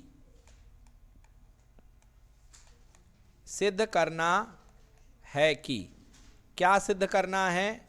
सिद्ध करना है कि ABCD एक समलंब चतुर्भुज है। हाँ, सिद्ध करना है कि ABCD एक समलंब चतुर्भुज है। आपको यह सिद्ध करना है कि जो ABCD है एक समलंब चतुर्भुज है। अब आप बोलोगे सर ये समलंब चतुर्भुज हम कैसे सिद्ध कर पाएंगे? बेटा समझो, समलंब चतुर्भुज का मतलब होता है जैसे ये ABCD है, अगर ये समलंब चतुर्भुज होगा बच्चों तो जानते हो क्या होगा? इसकी दो भुजाएं समांतर होंगी। क्या होंगी? इसकी दो भुजाएं समांतर होंगी। मतलब कुल मिला के आपको ये सिद्ध करना है, अर्थात AB समांतर CD। ये सवाल को बहुत अच्छे से सुनो, नहीं तो नहीं बनेगा तुमसे। AB समांतर CD ये आपको लेकर के आना है। अब आइए, अब हम लोग करते हैं इसकी उपपत्ति, यानी इसका प्रूफ करते हैं कैसे हैं। सबसे पहले बच्चों आप एक चतुर्भुज बना लो ABCD। तो ये आपने बना लिया AB और यहाँ पे आपने ऐसा CD टाइप का बना लिया, ये C ले लिया और ये क्या ले लिया? D ले लिया। ठीक है, चलिए ये ABCD आपने चतुर्भुज बना लिया है। भले ही आपने इसे समलंब जैसा बनाया है, बट अभी आपने सिद्ध नहीं किया है कि ये समलंब है। हमने डायग्राम अच्छा बने इसके लिए हमने इसको इस तरीके से बना लिया। तो यहाँ पर दिया गया एक चतुर्भुज ABCD है, बोलो ठीक है। अब इसके दो विकर्ण बना लो। सबसे पहला इसका विकर्ण आप देखिए, ये वाला बनाइए। एक विकर्ण बनेगा AC और दूसरा बनेगा BD। तो ये A से लेके C को मिलाया और दूसरा मैंने B से लेकर के D को मिलाया। बहुत अच्छे से, बहुत ध्यान से आपने ये विकर्ण बना लिया है, A से लेके C, B से लेके D। ठीक है, ये दोनों बेटा जो हैं, ये दोनों विकर्ण एक दूसरे को बिंदु O पर मिल रहे हैं। मतलब ये बिंदु O है। ये क्या है? बिंदु O है। क्लियर है? चलिए अब मैं आपके लिए यहां पर एक रचना कर रहा हूं, रचना यानी कंस्ट्रक्शन कर रहा हूं। यहां से बेटा आप जो है यहां पर एक लंब गिरा दीजिए। यस, यहां से इस पे आपने क्या किया? एक आपने इस पे लंब गिरा दिया। ठीक है, हाँ, इसका नाम आप मान लो, क्या ले लो? इसका नाम P ले लो। क्या नाम ले लो इसका? P ले लो। ठीक है बच्चों, अब चलिए रचना हमने क्या लिखा? OP। हमने एक रेखा बनाई OP जो कि बेटा है समानांतर है DC के। किसके समानांतर है? DC के, है ना। OP किसके समानांतर है? DC के। ठीक है, कोई दिक्कत तो नहीं है ना। तो OP जो है समानांतर है DC के। तो मुझे बताओ, मैं लिखता हूं BPT यानी कि थेल्स प्रमेय से, BPT से। कौन सी प्रमेय से? BPT से। क्या मैं लिख सकता हूं AO बटे CO? AO बटे CO। आपकी भाषा में ऊपर का समोसा ये वाला, नीचे का समोसा ये वाला, बराबर ऊपर का समोसा AP बटे PD। बताइए हाँ या ना? AP बटे PD। क्लियर कि नॉट क्लियर? ये लिख सकता हूं कि नहीं लिख सकता? हाँ, तो इसको हमने दे दिया समीकरण नंबर 1 दे दिया। बताइए क्लियर है? इसको हमने समीकरण नंबर 1 दे दिया है। डन। देखिए अभी आपने ये देखा कि जो AB भुजा थी, ये वाली भुजा, ये इसके समांतर थी, ठीक है ना? तो आपने बनाया AP बटे PD इक्वल टू, है ना, AO बटे CO। ये बना लिया आपने। अब आपको इस तरीके से बनाना है। अब ये वाला त्रिभुज लेना है आपको, त्रिभुज ADB में, त्रिभुज ABD में, ठीक है? अब त्रिभुज ABD में आपको लेना है। देखिए ये जो त्रिभुज ABD में है, त्रिभुज ABD में देखो क्या बन जाएगा अपने पास में, DP बटे PA, बोलो, इक्वल टू DO OD बटे OB। तो मैं लिखता हूं OD, देखना यहां से आएगा OD बटे OB, OD बटे OB बराबर, हाँ OD के लिए क्या आएगा देखो भैया, यहां वाला पार्ट OD बटे OB इक्वल टू PD, हाँ नहीं आएगा क्या? अरे OD है तो इसका ये नीचे ऊपर का समोसा ऐसा उल्टे से देखो ना, तो इसका समोसा ये बनेगा, और इसका क्या है, OB है, तो OB के सामने क्या बनेगा, AP बनेगा कि नहीं बनेगा? AP। क्लियर कि नॉट क्लियर? तो PD बटे हो गया AP। क्लियर ना? ओके, ये हो गया। अब देखो AP PD,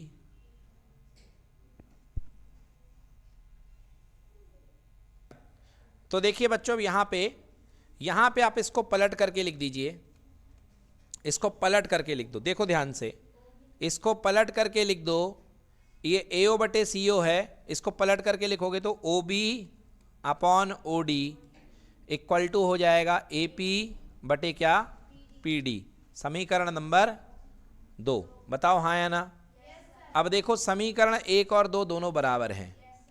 समीकरण 1 तथा 2 से, समीकरण 1 और 2 से AO बटे CO AP PD के बराबर है, और ये भी OB बटे ये भी AP PD के बराबर है। अर्थात OA लिख लो या OA लिख लो, OA upon OC equal to OB upon OD equal to AP upon PD। हाँ या ना? इसे दे दीजिए समीकरण नंबर A। क्या दे दीजिए? समीकरण नंबर A। अब जो दिया है उसकी बात कर लो, जो दिया है उसकी बात कर लो। दिया है कि,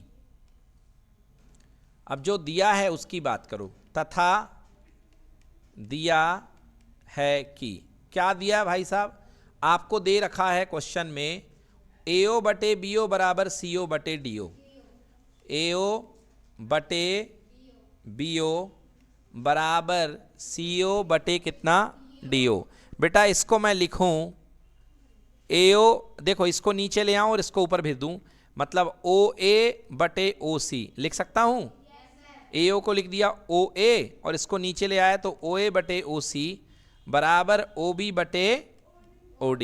समीकरण नंबर इसे ले लो 3। समीकरण नंबर ले लो क्या, 3। ध्यान से देखो बेटा, यहां पे OA बटे OC बैठा हुआ है, और यहां पे OA बटे OD बैठा हुआ है, और यहां पे OA बटे OC इक्वल टू OB बटे OD। यहां तक आ चुका।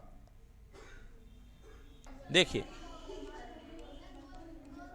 देखिए एक बार यहां पे कुछ गलती हो रही है, उसको सुधारते हुए फिर से करते हैं। ध्यान से देखो बेटा, तो आपको कह रहा है कि दिया गया है कि ABCD एक चतुर्भुज है, तो यहां पर हमने बेटा, यहां पर ABCD एक चतुर्भुज है। ये देखिए,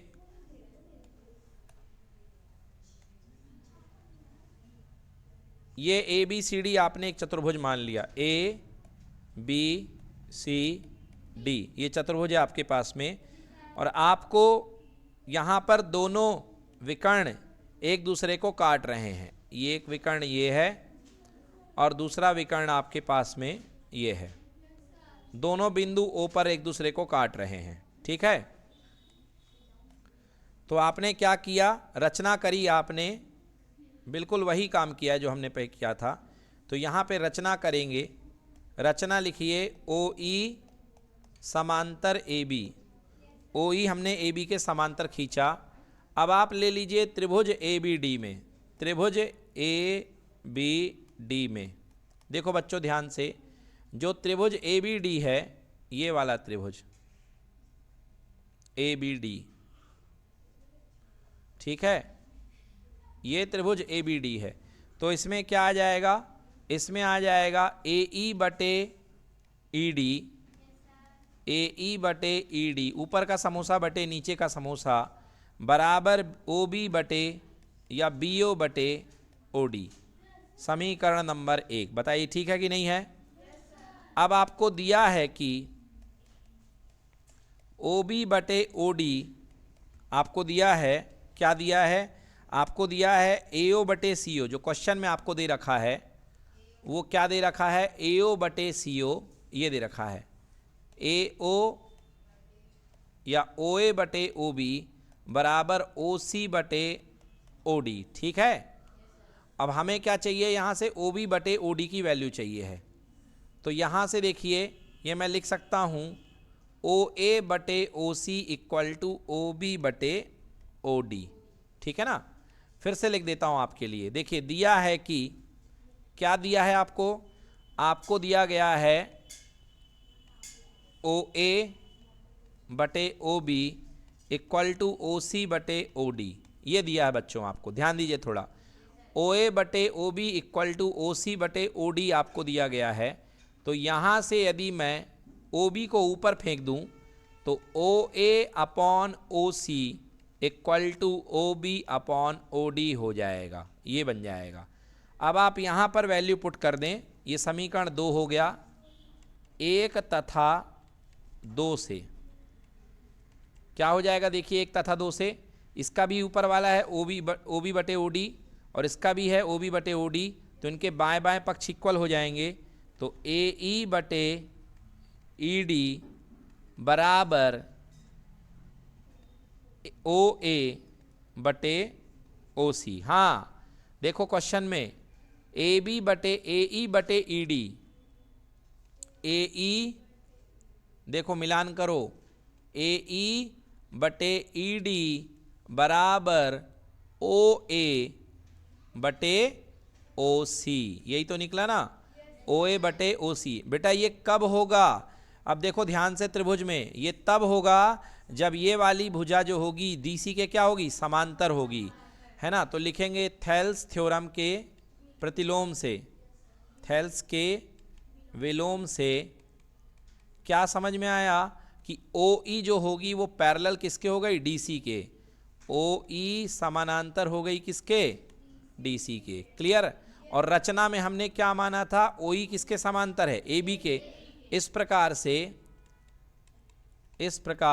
से जो ओ ई है वो समानांतर हो गई किसके, ए ई के, सॉरी ए बी के।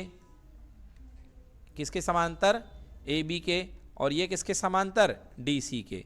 तो तीनों आपस में क्या हो गई, समांतर। और हमको यही सिद्ध करना था, ए बी समानांतर डी सी के, ए बी समानांतर डी सी के। क्योंकि अगर दो भुजाएं समानांतर होंगी तो ए बी सी डी क्या होगा, समलंब चतुर्भुज। अर्थात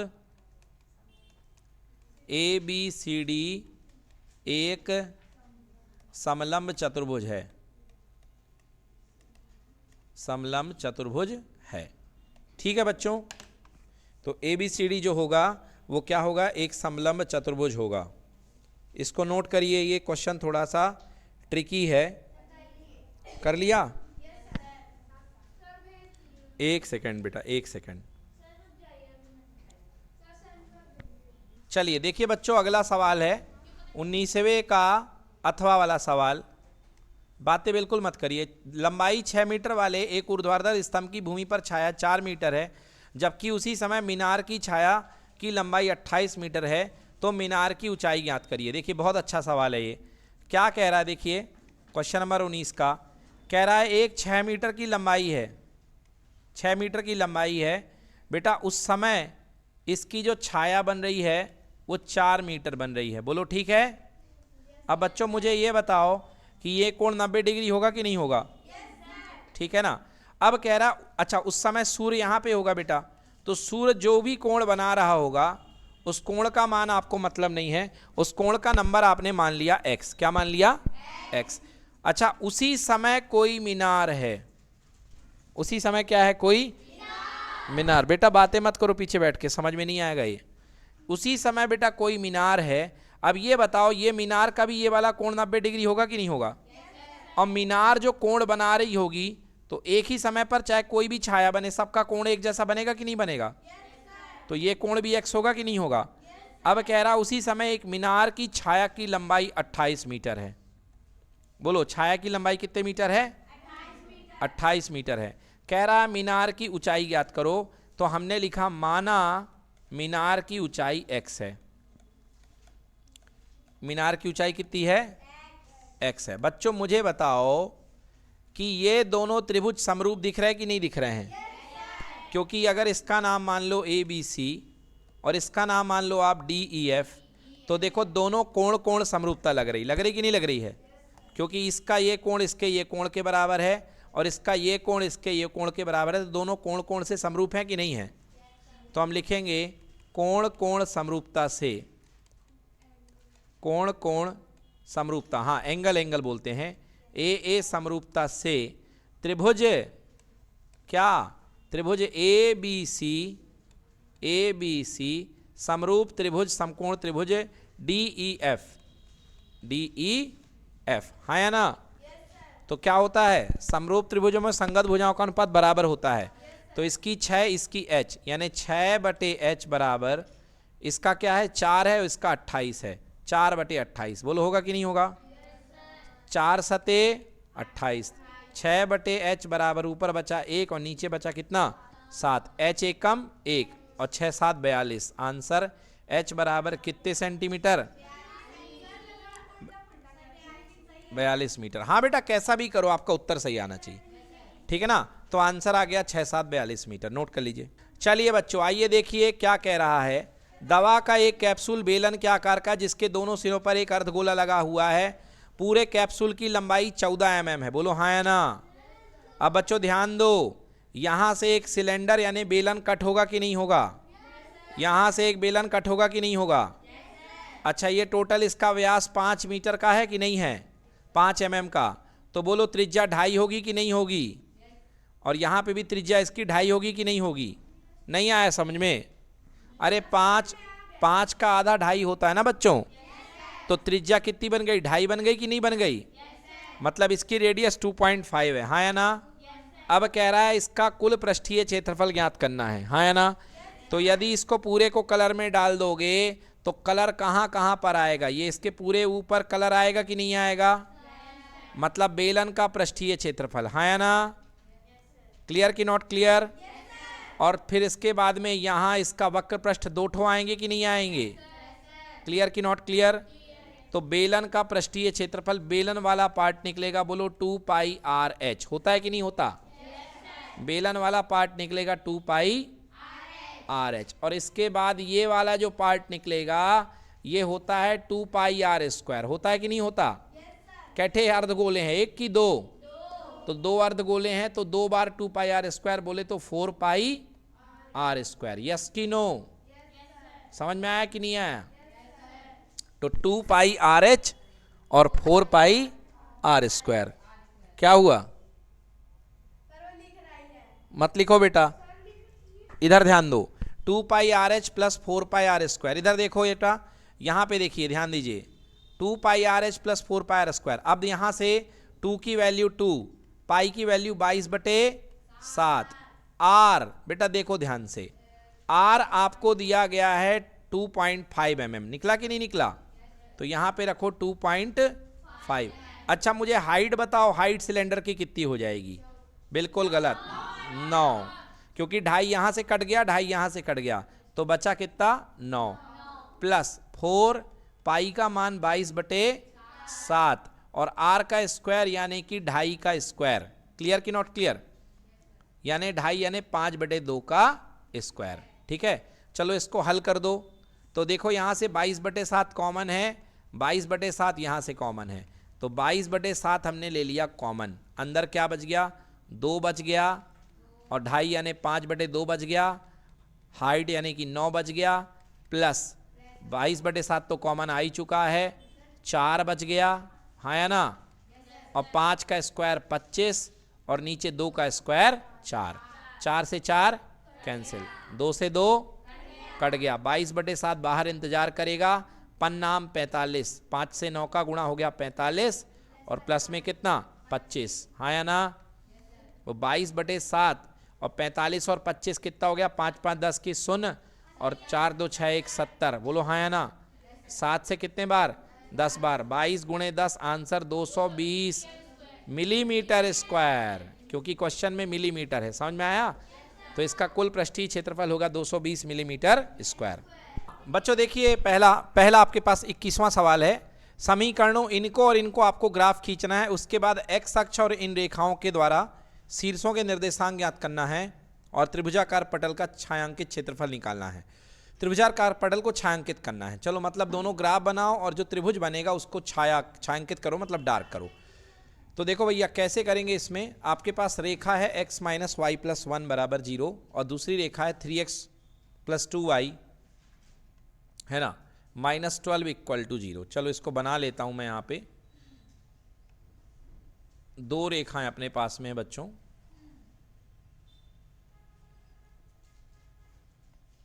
तो पहली रेखा आपके पास में है x - y + 1 = 0। तो आपको 2 बिंदु निकालने हैं बच्चों, तो ये x ले लो, ये y ले लो। पहले मेरा काम एक बार x0 रख दिया करो, एक बार y0, सबसे बेस्ट तरीका है ना। तो x0 रखोगे तो y का मान कितना आ जाएगा बच्चों, x0 - y + 1, ये माइनस यहाँ चला जाएगा, तो माइनस माइनस कट जाएगा, 1 आ जाएगा, आ जाएगा नहीं आएगा। और y = 0 रखोगे तो x बराबर आएगा -1, आएगा कि नहीं आएगा। तो पहला पॉइंट आ गया आपके पास में 0, 1, और दूसरा पॉइंट आ गया -1, 0। 2 पॉइंट आ गए बच्चों, एक 0, 1 और दूसरा -1, 0। ठीक है, अब दूसरी लाइन देखो, 3x + 2y -12 = 0। मैं इसको जानबूझ करके +12 कर लेता हूँ इधर ले जा करके, ठीक है ना। और अपन ने फिर से पॉइंट बनाना है, ये x का और ये y का। एक बार x0 पुट करो और एक बार y0 पुट करो। x0 पुट करने पर y का मान बेटा 6 आएगा, और y0 पुट करने पर x का मान 4 आएगा। तो पॉइंट क्या बन गया बेटा, 0, 6 और 4, 0। बोलो ठीक है। अब इसके बाद में आपको ये भाई लाइन ले लेनी है। अब देखिए x में 1, 2, 3, 4, 5, 6, और y में 1, 2, 3, 4, 5, 6। आपको हालांकि स्केल का यूज़ करके बनाना है, हम तो ऐसे ही दिखा रहे हैं। चलो पहला पॉइंट है 0, 1, तो पहला पॉइंट है पहली लाइन का 0, 1। तो 0, 1 ये आएगा, ये आएगा 0, 1। बताइए x में 0 और y में 1, और -1, 0 बेटा यहाँ पे आएगा, -1, 0।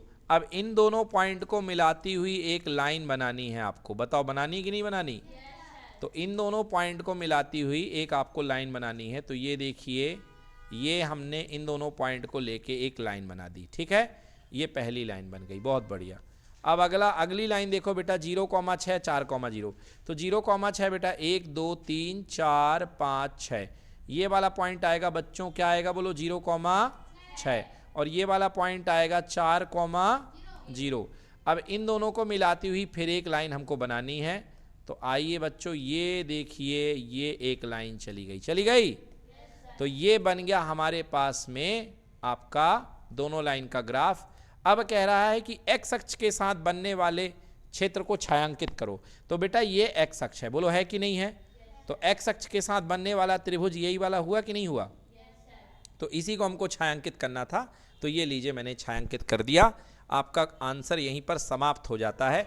बट एक काम आपको करना था, कह रहा था कि इनका प्रतिच्छेद बिंदु ज्ञात करो। क्या ज्ञात करना है, इनका प्रतिच्छेद बिंदु। तो बेटा जब आप ग्राफ से देखोगे तो ग्राफ में आपको यहां पर इसका कुछ x दिखाई देगा। क्या दिखाई देगा, x। तो 1, 2, 3 या 3 समथिंग दिखाई देगा, है ना। अब मेरे पास ग्राफ तो है नहीं, मगर ग्राफ में आपको इसका प्रतिच्छेद बिंदु दिखाई देगा। तो मेरे ख्याल से इसका प्रतिच्छेद बिंदु, है ना, 3,3 या जो भी निकलेगा ऐसा कुछ ना कुछ निकलेगा। यहां पे देख लेना x कितना है और यहां पे देख लेना y कितना है, तो यहां पे x लिख देना और यहां पे y लिख देना, तो आपका प्रतिच्छेद बिंदु आ जाएगा। समझ में आ गया ना। तो ग्राफीय विधि से प्रतिच्छेद बिंदु तो आप ऐसे निकालेंगे, बट यदि आप अभी आप कहो यहाँ पर नहीं सर हमको यहीं से निकाल के बताओ, तो आपको हल करना पड़ेगा दोनों समीकरणों को। तो पहला समीकरण देखिए x माइनस वाई बराबर -1 और दूसरा समीकरण है 3x प्लस 2y बराबर 12, है ना। तो क्या करो, पहले समीकरण में 2 का गुणा कर दो और दूसरे में कुछ मत गुणा करो। तो 2x माइनस 2y बराबर -2 एंड यहाँ पे 3x प्लस 2y बराबर 12, ये कैंसिल कर दो, ये 2y से 2y क्या हो गए कैंसिल, 3 और 2 कितना हो गया 5x और 12 में से 2 गए 10, तो x बराबर कितना आ गया 2, x का मान कितना आ गया 2, x का मान पुट कर दो, x माइनस वाई बराबर -1 है, तो x का मान 2 माइनस वाई बराबर -1, तो माइनस वाई बराबर -1 -2, तो माइनस का y बराबर माइनस का 3, तो y बराबर हो जाएगा 3, तो क्या आ गया x बराबर 2 और y बराबर 3, ठीक है ना। तो ये जो पॉइंट मिलेगा बच्चों आपको 2,3 मिलेगा, क्या मिलेगा 2,3। थोड़ा सा मेरा ग्राफ गड़बड़ बना है, देखो यहाँ पे 2 यहाँ पे आ रहा, मेरा थोड़ा आगे चला गया और बन भी जाएगा क्योंकि मेरे पास ग्राफ नहीं है ना, बट जब आप ग्राफ से बनाओगे तो इसको बिल्कुल सही से ही बनेगा आपको। बोलो आ गया समझ में। तो ये हो गया इसका आंसर समाप्त, ठीक है,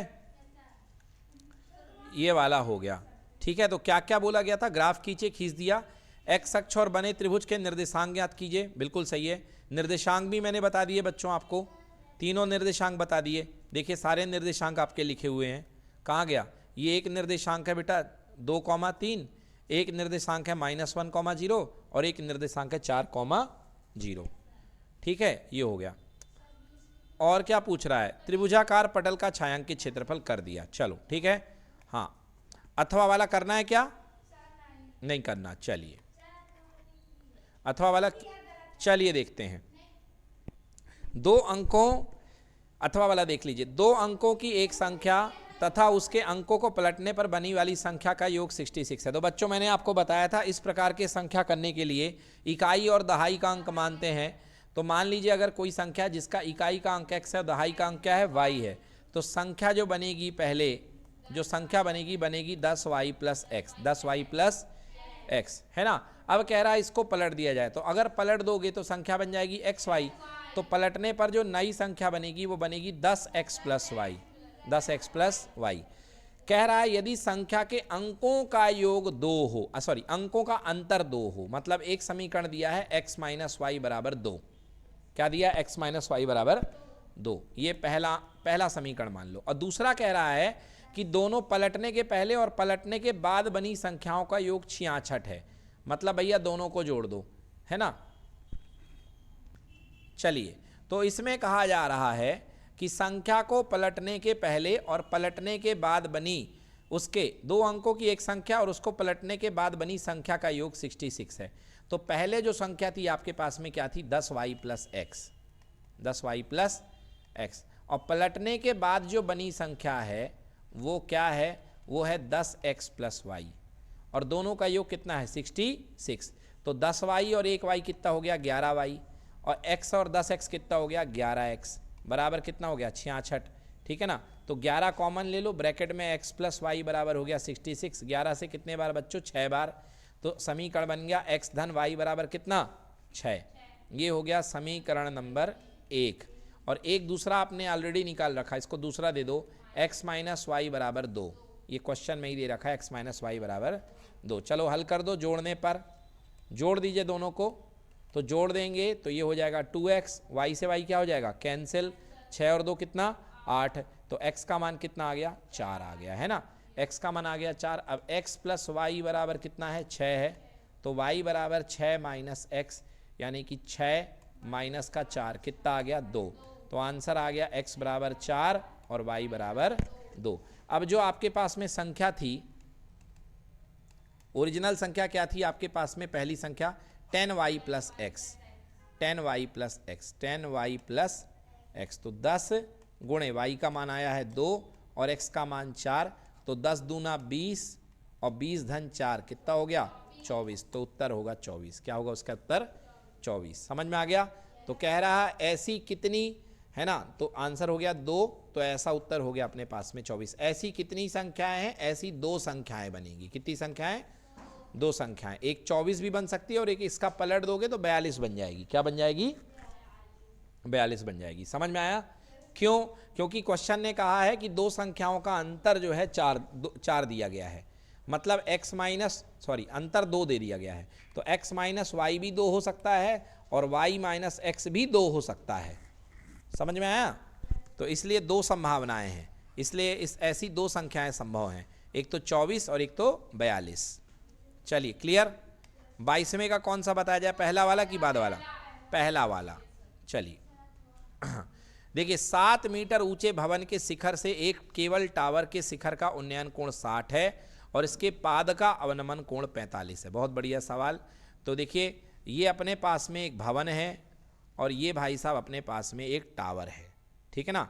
तो 7 मीटर ऊंचे एक भवन के शिखर से, तो ये 7 मीटर का भवन है, भवन का ये टॉप है, ये मार्जिन सेट कर दो इस तरीके से। अगर ये 7 है तो ये भी क्या है? 7 है। अब इसके टॉप को देखा गया, टावर के टॉप को, ए को देखा गया, तो ए को देखने पर जो कोण है वो 60 डिग्री है, 60 डिग्री। और नीचे देखा गया तो नीचे देखने पर कितना बन गया? 45। देखिए, हमको ये लंबाई पता नहीं तो हमने इसको x मान लिया, ये भी कितना मान लिया? x। और ये वाली जो चीज़ है a से लेके m तक, इसको मान लिया हमने h मान लिया, ठीक है। तो सबसे पहली ट्रिग्नोमेट्री, आप इसका नाम b था, a, ये b, ये c ले लीजिए। अब सबसे पहली ट्रिग्नोमेट्री इस वाले त्रिभुज में लगाइए आप, छोटे वाले में, है ना। चलिए, तो समकोण त्रिभुज TMC में क्या लगा दो? 10 45 बराबर लंब बटे आधार, यानी 7 बटे x, क्योंकि ये x है तो ये भी x है, 7 बटे x, हाँ या ना। तो 1 आ जाए बराबर 7 बटे x, तो x का मान कितना आ गया? 7 आ गया। कितना आ गया? 7। मतलब ये जो डिस्टेंस है, ये जो दूरी है, ये भी कितने मीटर? 7 मीटर, ठीक है। अब चलिए ये बड़े वाले त्रिभुज में आ जाइए, है ना। समकोण त्रिभुज TMA में, समकोण त्रिभुज TMA में, ठीक है बच्चों, क्या लगेगा? 10 60। लंब कितना है? h। लंब कितना है? h। और आधार अभी अभी हमने ज्ञात किया, 7 ज्ञात किया कि नहीं ज्ञात किया? तो 10 60 का मान कितना होता बच्चों? √3 बराबर h बटे 7, तो h बराबर हो गया 7√3, हो गया 7√3। अब कह रहा है कि ऊंचाई ज्ञात करो टावर की ऊंचाई। बच्चों, ऊंचाई हमेशा जमीन से निकाली जाती है, तो देखिए ये वाली ऊंचाई 7 है और ये वाली ऊंचाई h है, तो कुल ऊंचाई हो जाएगी AC बराबर h धन 7, हाँ या ना। h अभी अभी आया आपके पास में कितना? 7√3 और h 7 आया, ये तो 7 कॉमन ले लो, ब्रैकेट में √3 + 1 मीटर, उत्तर आ गया। यही आया है क्या? बिल्कुल सही। चलिए अगला सवाल देखिए बच्चों, भूमि के एक बिंदु से एक 20 मीटर ऊंचे भवन के शिखर पर लगी एक संचार मीनार के तल और शिखर का उन्नयन कोण 45 और 60 है, मीनार की ऊंचाई ज्ञात करिए। काफ़ी सरल सवाल है बच्चों। देखिए 22वें का अथवा, बच्चे लोग ध्यान दें यहाँ पे। देखिए बेटा, ये जमीन है, जमीन के ऊपर, हाँ, भूमि के एक बिंदु से 20 मीटर ऊंचे भवन पर लगी एक संचार मीनार के तल और शिखर के उन्नयन कोण, तो इस तरफ मत बनाओ, इस तरफ बनाते हैं हम लोग। ये देखिए यहाँ पर, यहाँ तक भवन है, मतलब B फॉर बिल्डिंग, और इसके ऊपर एक मीनार लगी हुई है, ये लगी हुई है इसके ऊपर मीनार, M फॉर मीनार। अब कह रहा है जमीन के एक पॉइंट P से आप देख रहे हो, किसको देख रहे हो? मीनार के तल और मीनार का शिखर। तो ये मीनार का शिखर देखा सबसे पहले, और एक जगह मीनार का तल देखा, ये मीनार का तल यानी निचला हिस्सा, है ना। तो कह रहा है कि बेटा यहाँ पर शिखर का जो कोण है वो बन रहा है, बोलो 60 डिग्री, और यहाँ पर जो कोण बन रहा है तल का वो बन रहा है 45 डिग्री। कह रहा है मीनार की ऊंचाई ज्ञात करो। बेटा हमको मीनार की ऊंचाई h निकालनी है, बोलो ठीक है ना। यहाँ तक भवन है, भवन की ऊंचाई हमको नहीं है, भवन की ऊंचाई कितनी दी गई है? 20 मीटर। बोलो क्लियर कि नॉट क्लियर? अच्छा, ये लंबाई हमको पता नहीं, इसको हम क्या मान लें बच्चों? x। क्या मान ले? x। तो सबसे पहले छोटा वाला त्रिभुज ले लो, बोलो 10 45 बराबर लंब बटे आधार। बोलो लंब कितना है? 20, आधार कितना है? x। तो 1 बराबर 20 बटे x। मजा आ गया, x का मान कितना आ गया? 20 आ गया, है ना। तो x बराबर 20 मीटर, ठीक है। अब बड़े वाले त्रिभुज में डांका डालें क्या? चलिए बड़े वाले त्रिभुज में चलते हैं और लगाएंगे tan 60 बराबर लंब बटे आधार। बोलो लंब क्या होगा? h धन 20 होगा कि नहीं होगा? पूरा का पूरा लंब हो गया h धन 20 और आधार बोले तो x का मान 20, हाँ या ना। और tan 60 का मान कितना भैया? √3 बराबर h धन 20 और बटे का कितना? 20। तो h धन 20 बराबर 20√3, बोलो हाँ, ठीक है ना। तो h बराबर हो गया कितना? 20√3 और माइनस का 20, मज़ा आ गया। 20 कॉमन ले लो, क्या आ गया? ब्रैकेट में √3 - 1 मीटर लगाना ना भूलें, यही है उत्तर। हाँ चलिए देखिए बच्चों क्या कह रहा है। दिए गए सारणी के 25 परिवारों पर भोजन पर हुए दैनिक व्यय को दिखलाता है। उपयुक्त विधि का प्रयोग करते हुए भोजन पर गया हुआ माध्य। बेटे को देखो वैल्यू बहुत बड़ी है, इसलिए यहाँ पर आपको लगाना पड़ेगा पद विचलन। क्या लगाना पड़ेगा? पद विचलन, क्योंकि क्वेश्चन ने खुद कहा है कि एक उपयुक्त विधि का उपयोग करिए। तो अगर आप पद विचलन करेंगे तो अच्छी बात है, नहीं करेंगे तो दूसरी विधि भी कर सकते हैं, है ना, बट उससे आंसर आपका थोड़ा टफ हो जाएगा। आइए करते हैं पद विचलन विधि का उपयोग और निकालते हैं इसका मान। चलिए, है ना। तो सबसे पहले हमको यहाँ पर ज़रूरत है केवल टेबल की। हम टेबल को ले चलते हैं। ये भैया टेबल हमारे पास में आ गई है, ठीक है बच्चों। अब चलिए, तो यहाँ पर आपको पता है कि सबसे पहले आपको निकालना पड़ता है xi। क्या निकालना पड़ता है? xi, हाँ या ना। हाँ, यहाँ पे देखिए सबसे पहले यहाँ पे आएगा आपके पास में दैनिक व्यय दिया है, तो आपको बनाना पड़ेगा xi। ये लिखा आपने xi, ठीक है। और ये है इसके संगत फ्रीक्वेंसी fi। इसके संगत फ्रीक्वेंसी कितनी है? fi। क्लियर बच्चों? हाँ, 150 और 150 कितना हो गया? 250, है ना। 250 का आधा 175 हुआ कि नहीं हुआ? तो इसका मध्य वैल्यू क्या निकला था? 175। कहिए हाँ या ना, हाँ या ना। 175 के बाद फिर कितनी आई थी? नहीं बताओगे क्या आप लोग? हाँ देखिए बेटा, पहले वाले में आएगा 125, बिल्कुल सही। ये पहला वाला आ गया 125, इसका आएगा 175 आ गया। फिर इसका 225, फिर इसका कितना आएगा? 275 और फिर इसका कितना आएगा? 325। बहुत बढ़िया।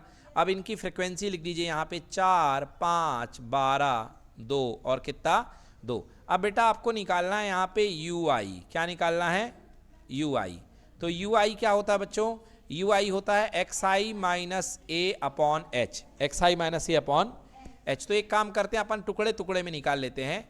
पहले अपन di निकालते हैं। क्या निकालते हैं पहले? di मतलब xi माइनस a। a किसको माइनस करे बेटा? मैं मान लेता हूं a बराबर 225। क्या मान लेता हूं? a बराबर 225। तो हर नंबर में से बेटा आप 225 माइनस करो। तो 125 में से 225 माइनस करोगे तो आएगा माइनस का 100। बोलिए हाँ है ना। अब यहाँ पे 225 माइनस करोगे आएगा माइनस का 50। यहाँ पे आएगा 0। यहाँ पे आएगा कितना? 25 आएगा ना शायद। हाँ 25 ही आएगा, है ना। 225 नहीं 50 आएगा। कैसी बात कर रहे हो? 75 है। और यहाँ पर कितना आएगा बच्चों? 100 आएगा। आएगा 100 कि नहीं आएगा? बिल्कुल आ गया। अब इसके बाद में आपको निकालना है ui। तो ui क्या होता है? ui होता है जो di आया आपका उसमें h का भाग दे दो। अब h क्या ले लो यहाँ पे बेटा? 100 ले लो। क्या ले लो? h 100। h ले लो 100 नहीं 50 ले लो बेटा, सॉरी h यहाँ पे गैप 50 का है, तो h बराबर 50 ले लो। तो di बटे 50, di बटे 50, di बटे 50। तो चलो सब में 50 का भाग देते हैं। तो यहाँ पे 100 में 50 का भाग दोगे कितना आएगा? -2। यहाँ पे कितना आएगा? -1। 0 बटे 50 0, 50 बटे 50 1 और 100 बटे 50 कितना? 2। बोलो क्लियर है। अब आपको क्या निकालना पड़ता है बच्चों? fi ui, ठीक है ना। तो 2 में 4 का गुणा माइनस का 8, -1 में 5 का गुणा माइनस का 5, 0 में 12 का गुणा 0, 1 में 2 का गुणा 2 और 2 में 2 का गुणा कितना हो गया? 4। बोलो क्लियर है कि नहीं है? हाँ, अब नीचे कर दो सिग्मा fi ui। यहाँ पर ज़रूरत है लिखने की सिग्मा, मैं नीचे लिख रहा हूँ सिग्मा fi ui। चलिए जोड़िए, 8 और 5 कितना? 13, माइनस का 13 और नीचे कितना हो गया 2 और 4 6, तो 13 में से 6 गया, कितना बचा 7। तो मेरे ख्याल से यहाँ पे माइनस का 7 आएगा। आएगा कि नहीं आएगा? चलो सब कुछ हो चुका है। अब लगाते हैं बेटा एक्स बार। क्या लगाते हैं? एक्स बार। फॉर्मूला याद होना चाहिए, क्या होता है? Sigma F I you I upon sigma F I into H, और प्लस का कितना बेटा लास्ट में आता है। हाँ तो बात तो एक ही है, चाहे पहले लगा दो चाहे बाद में लगा दो, है ना। तो इंटू एच प्लस ए। चलो भैया देखिए सिग्मा एफ आई यू आई आया है माइनस का 7, हाँ या ना। और बटे सिग्मा एफ आई मतलब टोटल फ्रिक्वेंसी, है ना। कुल परिवार दिए हैं, नहीं दिए खुद जोड़ लो। 4 और 5 9, 9 और 12 12 9 21 4 25, ये हो गया 25 गुणे एच कितना था बेटा 50, कितना था 50, और प्लस अपन ने यू कितना लिया था ए लिया था 225 225। चलिए 25 दूने 50, 2 सत्ते 14 माइनस का 14 प्लस 225, बेटा आंसर आ चुका है 211 214। तो 5 में से 4 गए 1, 2 में से 1 गए 1, आंसर है 211। तो बेटा यहाँ जो माध्य निकलेगा 211। ठीक है, तो माध्य बेटा यहाँ पे 211 रुपये आएगा, नोट कर लीजिए बढ़िया से।